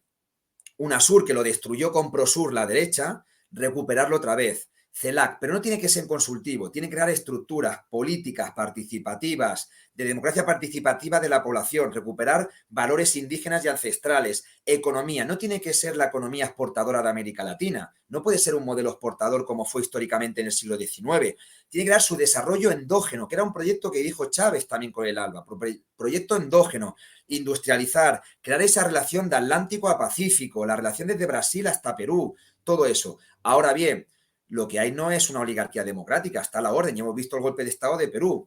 Asesinan, masacran y tal. Y eso fue un golpe de Estado de totalmente. Tercera vez que le hacían el impeachment a Castillo. Barbaridades, intentos ya de sobornos de su familia, que se habían hecho corrupción, diciendo barbaridades. Y todo lo que bien comentabas ahí, Ariel, que es el racismo colonial. Y Exactamente. eres un maestro y eres con rasgos indígenas, no nos puede gobernar. Conozco una derecha limeña que es racista, no lo peor, esa gente que se siente más europea sin serlo. Racismo colonial. Y eso es lo que pasa en la oligarquía, al igual que decían a Chávez o a Evo Morales, el indígena que decían que no sabía leer y justamente fue el mejor proyecto económico de Bolivia en 200 años. Exacto. De crecimiento económico, haciendo de Bolivia un país soberano, recuperando los hidrocarburos. Y decían que era un indígena perdido. Pues eso no estaba a la orden de Washington como las oligarquías. Ese es el enemigo principal también que hay, la oligarquía. Lo importante, la integración regional. Soberanía, independencia y fortalecer relaciones. Conflictos de... Yo sé que cada país tiene lo suyo, tiene sus procesos. Podemos ser críticos ahora mismo con lo de Argentina, ¿no? Podemos criticar a lo de Chile, pero sobre todo la integración regional es ultra necesario. Y ese fue el proyecto de Chávez. CELAC, UNASUR, el ALBA, recuperar Mercosur, es importante, una alianza importante entre Argentina y Brasil, recuperar Mercosur, la CAN, la comunidad andina, recuperándola, todos esos ejes, pero con una tras de esto, es soberanía en un nuevo mundo multipolar, hay que dirigirse. Por lo tanto, América Latina no tiene que ser práctico trasero ni Washington, ni del IBEX 35 de España. No olvidemos que España está muy metida. El IBEX 35, aquel famoso ¿por qué no te callas? De la cumbre iberoamericana en Santiago de Chile 2007, venía porque España empezó, y aquí la izquierda muchas veces se ha olvidado. Los que somos antiimperialistas y sobre todo soberanos y estamos por la solidaridad de los pueblos, vimos rápidamente el nerviosismo de la oligarquía española y de tal, cuando dejó Chávez y Ortega diciendo todas las barbaridades del IBEX 35 que habían provocado en el consenso de Washington, que se apoderaron en los años 90 al consenso de Washington, con Menem en Argentina, que privatizó todo, entró España, Iberia, Telefónica, Repsol, Iberdrola, esa cumbre americana que hoy en día no vale para nada, que es nada, consultivo perfecto, pero no vale para nada, tiene que recuperar sus espacios propios y la OEA ponerla en duda, porque la OEA es un organismo y Almagro sabemos a la orden de Washington. Lo importante, recuperar espacios de integración en la nueva mundo multipolar y ahí ver su independencia de tener relación con África, con Asia, con China, con Rusia. Un mecanismo y un puente muy importante en este caso es Brasil y sobre todo potenciar también el papel o de Argentina o de México como potencias también como países hispanoparlantes, que también tenemos que tener el escenario internacional. Tú lo has dicho, Aníbal, tú lo has dicho, brillante tu síntesis. El principal problema y obstáculo que tenemos aquí es las oligarquías criollas que están enquistadas desde hace 200 años, que fueron el instrumento de los ingleses en aquel momento, que fueron el instrumento para fraccionar, dividir, confrontar a toda América Latina, provocando un siglo de guerras civiles en toda América Latina, creando países y fronteras donde no las había, siempre confrontando, buscando la lucha, el enfrentamiento, el viejo manual que siguen aplicando siempre. Ellos son piratas de toda la vida, entonces y no tendrían la potencia para gobernar el mundo si no fuera por la debilidad de los otros. Lo hicieron en China, en la India, en África, en América Latina y lo siguen haciendo. Y el gran obstáculo que tú mencionas es justamente las oligarquías criollas, esas grandes familias que vienen de la época de allí, de la colonia o del imperio español, del fin del imperio español, que ya eran contrabandistas, eran delincuentes en aquel momento, robaban las tierras, hacían negocios con los ingleses, falsificaban en las aduanas, en fin, eran delincuentes que hoy son las grandes familias respetadas, son las familias respetadas que tú conoces, dueñas de los bancos, de las grandes empresas, de los medios de comunicación, que sus hijos estudian en las grandes universidades de los Estados Unidos o de Gran Bretaña y que después vuelven a sus países como pichones de oligarcas que además siempre están asociados con los peores negocios de América Latina, esencialmente con los tráficos de sustancias. Porque yo siempre digo, nadie puede creer que el Chapo Guzmán, que era un ignorante, que no sabía leer ni escribir, sería capaz de haber montado una red mundial de lavado de dinero, tránsitos, tráficos y demás. Esto se lo ha hecho siempre los hijos, los chicos bien, los señoritos, que van a las mejores escuelas, a las mejores universidades, a los mejores clubes, son la inteligencia, la parte que organiza esto. El Chapo Guzmán, Pablo Escobar son los gatilleros, ¿sabes? Los que matan a alguien o los pequeños delincuentes. El problema es en América Latina, es esta oligarquía criolla que es siempre ligada a lo peor, a los golpes de Estado, a lo antidemocrático, al racismo con sus propios pueblos, ¿no? Esa oligarquía son el problema, son el problema. Había entre los grandes próceres que hubo en América Latina, yo no quiero mucho, la verdad, ni a Bolívar, ni a San Martín, ni a O'Higgins, que en realidad eran agentes británicos, que inventaron lo de la independencia para fraccionar a América Latina y sacar a los españoles, pero el prócer realmente auténtico era Artigas, que no era masón, que no era pro-británico y que nunca quería la división entre Uruguay y Argentina. Él siempre decía, en América Latina el problema son los malos europeos, pero los peores latinoamericanos, los peores americanos, decía. Entonces acá te quiero cambiar de tema porque no quiero que te me vayas sin algún comentario sobre este tema. Te cambio, Aníbal, de tema, discúlpame. No. Y si quieres hablemos de Soros, teoría de género, etcétera, etcétera. Ya. ¿Qué te inspira esto? Bueno, el tema, puse también un tuit. Yo creo que son unas relaciones de poder. Es decir, yo respeto, no soy creyente, aunque vengo de familia católica de tal, no soy creyente, pero las religiones son un gran poder. Más allá, luego hay religión y creyentes de base y la teología de liberación nacional en América Latina fue de suma importancia con las bases y siempre eso he aprendido mucho en la vida de América Latina, ¿no? Que fui con el modelo europeo y de repente me encontré a gente religiosa y democrático, participativo. La teología de la liberación nacional fue de suma importancia y tuvo incluso impacto en Venezuela, en Cuba, en Argentina, es decir, muy importante. Pero hablo de los altos cargos, hablo del Vaticano, en este Exacto. caso, no hablo de tal. Y es una relación de poder, es una relación de poder claramente, y ahí entra una relación de abusos sexuales de la religión católica, y lo que ha salido que al final es un 1%.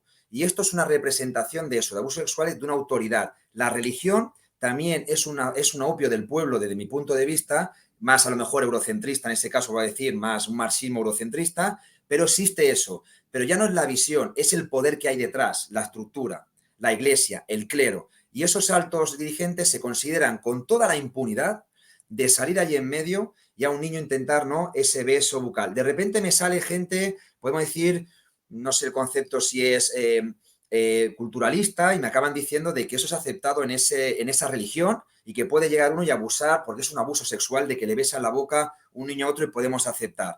Lo siento, pero creo que hay valores universales. Un niño tiene que hacer un proceso de educación. Y el tema sexual tiene que ser una educación transparente y abierta al 100%, tanto niño como niña, en su proceso histórico pedagógico. No podemos utilizar escenarios sexuales con niños menores. Eso es una pérdida y es una vulnerabilidad, y para mí es un insulto. No olvidemos que esta persona, justamente en el Tíbet, tiene su relación con Occidente, esa religión, esos poderes. Sobre todo con el tema de lo de China, que el Tíbet siempre está vinculado con Estados Unidos y relaciones geopolíticas, que es un poco lo que hablamos. Pero esa imagen para mí es patética, sea de lo que sea, religión católica, ya sea islámica, ya sea no judía, no se puede utilizar en ningún momento. Y lo patético es eso, la inmunidad y la impunidad que tienen estas autoridades que han utilizado. En Irlanda salieron casos de 80 obispos católicos. Irlanda salió en tema anglicana. Aquí en Europa, ni siquiera en España se ha investigado todavía con el Opus Dei, los vínculos. Experiencias personales que veían por mis padres, que me cuentan que vivían en zona franquista donde abusaban de muchas niñas y menores. Hay un silencio porque tienen un poder muy claro. Y hay que ir con mucho cuidado del poder que está cogiendo el evangelismo. Francia, Bolsonaro. Y eso yo veía en América Latina, el poder de muchas religiones con esa maldad de control social y de opio, y que esta gente, esos pastores, tengan la posibilidad de hacer lo que quieran con mujeres. Eso es denunciable. Tenemos que llegar que la religión, todo el mundo tiene el derecho a la creencia y tal, pero sobre todo controlemos esos poderes, porque es demente y es aberrante y es una violación de los derechos humanos, así lo digo, en esa imagen. Yo no tengo el contexto porque es una imagen finalmente que sale, pero ha pedido perdón. Si el Dalai Lama pide perdón en lugar de justificarse culturalmente, es que algo hay detrás. Y que lo pueda hacer en un escenario con gente enfrente, que llevan hasta las mascarillas, se la quitan y tengan cámaras y lo pueden hacer, se ven la posibilidad de la inmunidad, de violar lo que quieran y no tener ninguna pena. Y eso es lo patético, porque ni siquiera se han escondido. Sí, sí, además es un depravado. Es deplorable desde lo más básico, como tú dices, Aníbal, desde lo político, cultural y desde lo humano, personal, ¿no? Quiero que veas otra imagen, porque no quiero que te vayas sin otro tema, Sí. que es el de estos dos caballeros. Te llevo a Israel, lo que está pasando en Israel, algo que tú siempre te haces eco en tus vídeos, en tus Twitter. La brutalidad del ejército israelí. Aquí hay jóvenes israelíes que queman su llamado a filas. Y bueno, la brutalidad del Estado de Israel contra los palestinos, la población palestina, esa población tan sufrida, tan luchadora. Parece increíble, 70 años después siguen luchando y tirándoles piedras y piedras y piedras. Así es que matan 2 palestinos por día, ayer mataron otro niño, otro joven, en fin. Pero hay una foto que ahora te la voy a mostrar que a mí me ha conmovido, porque en realidad es un video que creo que tú la has visto y que me gustaría compartirlo contigo, que es esta de Roger Waters, el líder de Pink Floyd, donde en este video se pone a llorar viendo mientras miraba un video de las brutalidades del ejército de Israel. ¿Qué futuro le ves tú a esta avanzada de la ultraderecha racista que hay allí en Israel con estos hombres que acabo de poner, ¿no? Netanyahu y su ministro de Seguridad, que dicen sin ningún problema, lo dicen, hay que matar a todos los árabes, a todos los palestinos, uno por uno, dijo este hombre, hay que matarlos a todos. Y una ex ministra de la ultraderecha también allí en Israel dijo, hay que matar a todas las madres palestinas para que no den a luz a nuevos palestinos. En fin, como último tema, ¿cómo reaccionas tú al tema Israel, esta avanzada de la ultraderecha? Pues la verdad que lo veo preocupante. Justamente dices, no, son 70 años ya, pero veo que va acelerado y a mucho peor. Los ortodoxos, ¿no? No los judíos, sino eso, lo que es la extrema derecha, ¿no? Luego cada uno su creencia y tal, y hay judíos buenos y malos como en todo, igual que católicos, pero esa, ¿no? Los sionistas, que es lo que hay detrás de esa extrema derecha, tienen pensado, como siempre, ese genocidio contra el pueblo de Palestina. Quieren asesinar al pueblo de Palestina, quieren hacer un genocidio. Al igual que nosotros no denunciamos el genocidio que ellos sufrieron en la Alemania nazi, quieren recuperar exactamente lo mismo en la historia. Su política es exterminar. Y han hecho siempre en 70 años. Y hay miles de muertos y miles de niños. Y es lo que están haciendo constantemente. Por lo tanto, no es nuevo. Ahora, esa es la política que lleva Israel. Esa colonia norteamericana, es el vínculo del sionismo y la banca Morgan y todos los judíos financieros. ¿Por qué se mantiene ahí? Su relación con Estados Unidos. Al final Estados Unidos sale de todos lados. Si no, hablaríamos de otra manera. Ahora, vinculando un poco la geopolítica, porque yo creo que el discurso ya sabemos, ¿no? Y Roger Water ahí es una representación de esa imagen, ¿no? De ese lloro de lo que sufre la población palestina, pero al final hemos normalizado el caso incluso, porque son noticias al día a día. Niños asesinados, mujeres violadas, asesinatos contra trabajadores, no son militares, son gente de población palestina. Lo que pasa en Gaza, el bloqueo tremendo, las persecuciones en Cisjordania, la pérdida, ¿no? Los colonos que les hacen eliminar sus casas y punto. Eso es así, ¿no? Que es alucinante de lo que lleva a ese caso. Ahora, el tema es ahora, ¿por qué Israel puede hacer eso? En un mundo tan interconectado es que se está aceptando que Israel lo haga. Y ahora mismo pasa una situación en el tema contexto, ¿eh? Israel, con la entrada de la ultraderecha, además de Netanyahu, ya sabemos que de ultraderecha, que ya llevaba tantos años, pero vuelve a entrar en el gobierno, ¿no? Que no le han, hubo juicios por temas de corrupción, cuando es un criminal de guerra. Los medios aquí en Europa nos llaman de Putin criminal de guerra, cuando criminal de guerra número uno es Netanyahu. Y nos hablan eso, ¿ves? Aquí no nos habla la gente, la opinión de Israel, nos hablan de Rusia, por lo que hablamos de los medios de comunicación, de cómo manipulan. Ahora, eso es lo que hay, que se intenta Israel, ¿qué es lo que está sucediendo? Hubo un acuerdo del siglo de Netanyahu con Trump, el acuerdo del siglo. ¿Qué sucedió en ese acuerdo? Que de repente quieren decir que hablan de paz, pero no hablan con los palestinos ni se juntan. Eso fue un engaño total. A partir del acuerdo del siglo, lo que pasó es que Marruecos crea relaciones con Israel. No olvidemos de que es un geopolítico. Entran con relaciones a Marruecos con Israel.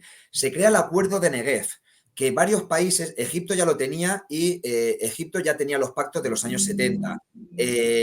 Había varios, pero 6 países, Emiratos Árabes, Marruecos, y no sé si me acuerdo de otro más, han vuelto a tener, tienen relación con Israel. La Liga Creo que Árabe Emiratos, y Bahrein Emiratos. o algo, alguna de las monarquías del Bahrein, Golfo. faltaba Bahrein, no, era Bahrein, Emiratos Árabes, Marruecos, y luego están los dos históricos que hay que ya tienen relaciones, ¿no? Como Egipto, ¿no? Pero, y crean el acuerdo de Negev. Abraham, el acuerdo de Abraham, ¿no? No, el acuerdo de Negev es un De acuerdo Negev, sí, sí, con Israel y justamente, Estados Unidos, que el exacto. principal es Israel le dejan hacer lo que quiera y el acuerdo de Negev es eliminar lo máximo posible a Irán. Entonces, ahora el tema es, como se ha generado ese pacto entre Arabia Saudí, Irán, que miran a China, ya se ha generado como una cosa con Siria también, empieza a generarle a Israel una incomodidad. ¿Qué ha hecho sobre todo Israel? Ir más a muerte contra Palestina. Eso es la geopolítica de la relación. En un momento que ha perdido fuerza y hegemonía Israel, porque Arabia Saudí e Irán están teniendo chiitas y sunitas relación, no, ya no está tan bloqueada Siria, entra China y entra tal. Entonces se queda Israel como perdida en el campo geopolítico de Oriente Medio y lo que están haciendo ahora es masacrar a lo máximo posible al pueblo de Palestina. Es la agresividad norteamericana, cuando no te juega la coyuntura política regional a tu favor porque se están moviendo lazos por otros lados, de repente han ido a masacrar. La masacre es constante 70 años, pero ahora con este gobierno ultraderecha han ido a más. ¿Por qué han ido? Porque justamente hay una relación. Esa foto que bien comentas ha sido el pacto entre Irán y Arabia Saudí. Es algo histórico, sunitas y chiitas. Hay un proceso de paz en Yemen. Entonces se va a generar como una nueva fortaleza regional en el Oriente Medio, cuando la Liga Árabe tenía sus rupturas con el caso de Marruecos, que estamos hablando, y el caso del Sáhara, y de repente, ¿cuál es la manera? Israel, estoy aquí, yo tengo la bomba atómica, porque la tiene también, aunque este sea un país declarado, soy una escala militar, y lo primero es que voy a fortalecer todavía más contra el pueblo de Palestina. Y la Liga Árabe, entre ellos Irán, Arabia Saudí y poblaciones, no el gobierno, la población de Marruecos, por ejemplo, se están posicionando como mucho más que está pasando aquí.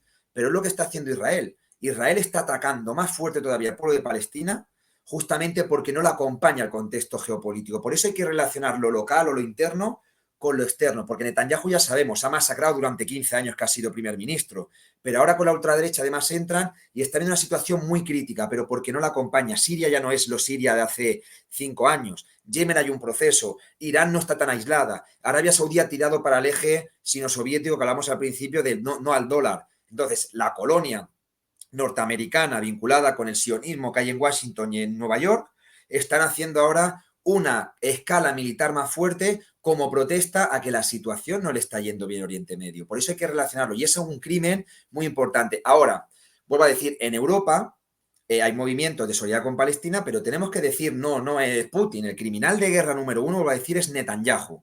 Y ese está teniendo un apoyo con el Partido Republicano y el Partido Demócrata. Y lo estamos teniendo que pueda moverse por campos internacionales sin ningún problema. Cuando ha asesinado a niños, a mujeres, a trabajadores, eso es un genocidio al mismo que hicieron los nazis contra la población judía gitana, contra comunistas. Es exactamente el mismo. Síntesis perfecta, Aníbal. No hay nada para agregar. Y allí doy fe que los pueblos europeos y particularmente el español es muy solidario, realmente muy solidario con la causa palestina. Allí es un tema donde unánimemente es un país, Israel, que está cada día más aislado, pero bueno, parece que sus familiares son dueños de los grandes medios de prensa. Siempre, cuando tú miras las agencias de prensa, los periódicos, siempre confluyen en la familia Rothschild, los Soros también detrás, es decir, toda esa colectividad muy potente. Y eso explicaría por qué ningún medio de prensa condena lo que pasa diariamente, como tú decías. Matan niños palestinos, a razón de 2 por día matan, de la manera más salvaje. Hay un video que yo he puesto en el día de hoy, terrible, donde realmente no se dice nada de estas personas. En cualquier momento le van a dar el Premio Nobel de la Paz Sí, a exacto. Netanyahu. Mi querido amigo Aníbal, yo te prometí que no nos pasaríamos de la hora y media porque tú tienes compromisos, ya nos pasamos, así que como es habitual, yo siempre invito a quien he invitado a que sea quien cierre, de sus palabras finales, en fin, sea quien redondee lo que hemos hablado. Por mi parte, yo, Aníbal, quiero agradecerte una vez más. Tú eres una persona muy importante en las redes sociales. Les pido a los amigos que lo sigan a Aníbal Garzón allí, sobre todo en Twitter. Tiene una capacidad de generar información y comentarios increíble. A mí me sorprendió y por eso busqué convocarlo para esta charla. Aníbal todo el tiempo está subiendo material sumamente interesante y muy bien editado. Así que les pido a los amigos que lo sigan a Aníbal Garzón en Twitter, como tal, Aníbal Garzón, y en otras redes sociales. Creo que en cualquier momento nos va a sorprender también con un canal de YouTube, que esperamos que así sea, y poder acompañarte también. Y agradecerte que te hayas prestado a este ping-pong, que esencialmente queríamos que fuera una exposición tuya. Así que por mi parte, agradecerles a todos los amigos que se han ido sumando a los chats y han enviado comentarios y preguntas y demás, que las iremos respondiendo y que han participado, y a todos aquellos que lo harán una vez que este video esté colgado en YouTube, en Twitter, etcétera, en las redes sociales, LinkedIn, saldrá en TikTok en partes también. Entonces, Aníbal, te mando un abrazo muy grande, un saludo para ti y tu familia, y quedo, como siempre, a tu disposición. Y aquí, adelante, tú cierras. No, gracias, Ariel. La verdad que se me ha pasado la hora y 40, ¿no? 40 y algo Sí. que llevamos aquí. Se me ha pasado muy ameno. Nada, es saludar, ¿no? A todos los que nos hayan estado escuchando, sobre todo al esfuerzo, ¿no? Porque el esfuerzo que haces al día a día tuyo también en redes es tremendo. Las entrevistas, el canal de YouTube en mucho tiempo, la gestión también, porque no solamente es la hora y 40, es todo el trabajo previo, contactar con la persona, coloco esto, edito vídeos. Yo como que he hecho edición de vídeos es muchísimo trabajo y nos olvidamos muchas veces es como el fetichismo de la mercancía, ¿no? Que parece que está ahí, pero hay detrás un trabajo, hay un esfuerzo. Y eso siempre hay que agradecer en ese trabajo de que estamos, como es una militancia que se lleva sin un interés económico, tenemos nuestra familia, nuestra manera de trabajar, tenemos el tiempo que podemos, no somos aquí, ¿no? La clase esa adinerada que no, trabajamos, nos levantamos a las 6, 7 de la mañana, estamos el día trabajando y sobre todo una cosa muy importante, que lo que intentamos y hacer en eso es que la gente reflexione.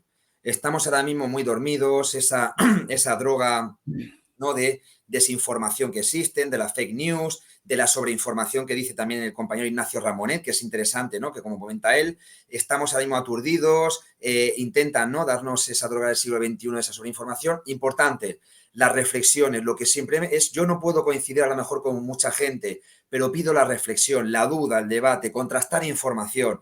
No creamos a los grandes medios simplemente occidentalizados y que nos digan una base, tanto que uno diga que es de izquierda y derechas y el mismo titular. Tenemos que contrastar, hay a veces que hay otros idiomas, pero hay mucha gente en redes que contrasta y da información. Hablar con población local que vive sucesos, hay población saharaui, Palestina, población de América Latina, población de Perú, hay redes que podemos contrastar. Y esa es la esencia. Uno ya puede considerarse izquierda, derecha, tener sus paradigmas, anarquismo, marxismo, socialdemocracia. Yo ahí no entro ahora mismo en un tema ideológico, entro en un tema de esencia, de humanidad. Y hay que contrastar y entender los procesos, sobre todo de cada país. Evitar, sobre todo, de ver la lectura como occidentales, norteños y tal.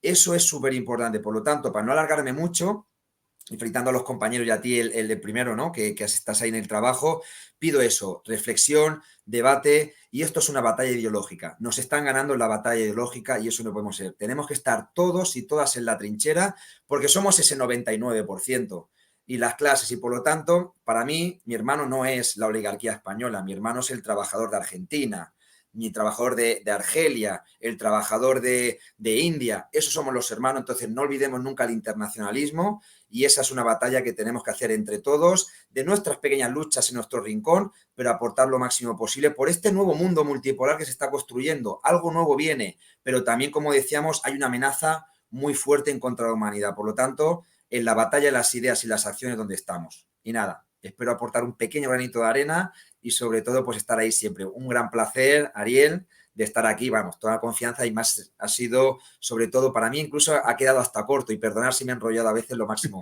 a veces me paso un poco. Un placer, Aníbal. Salud. Gracias. Salud. Un abrazo, salud.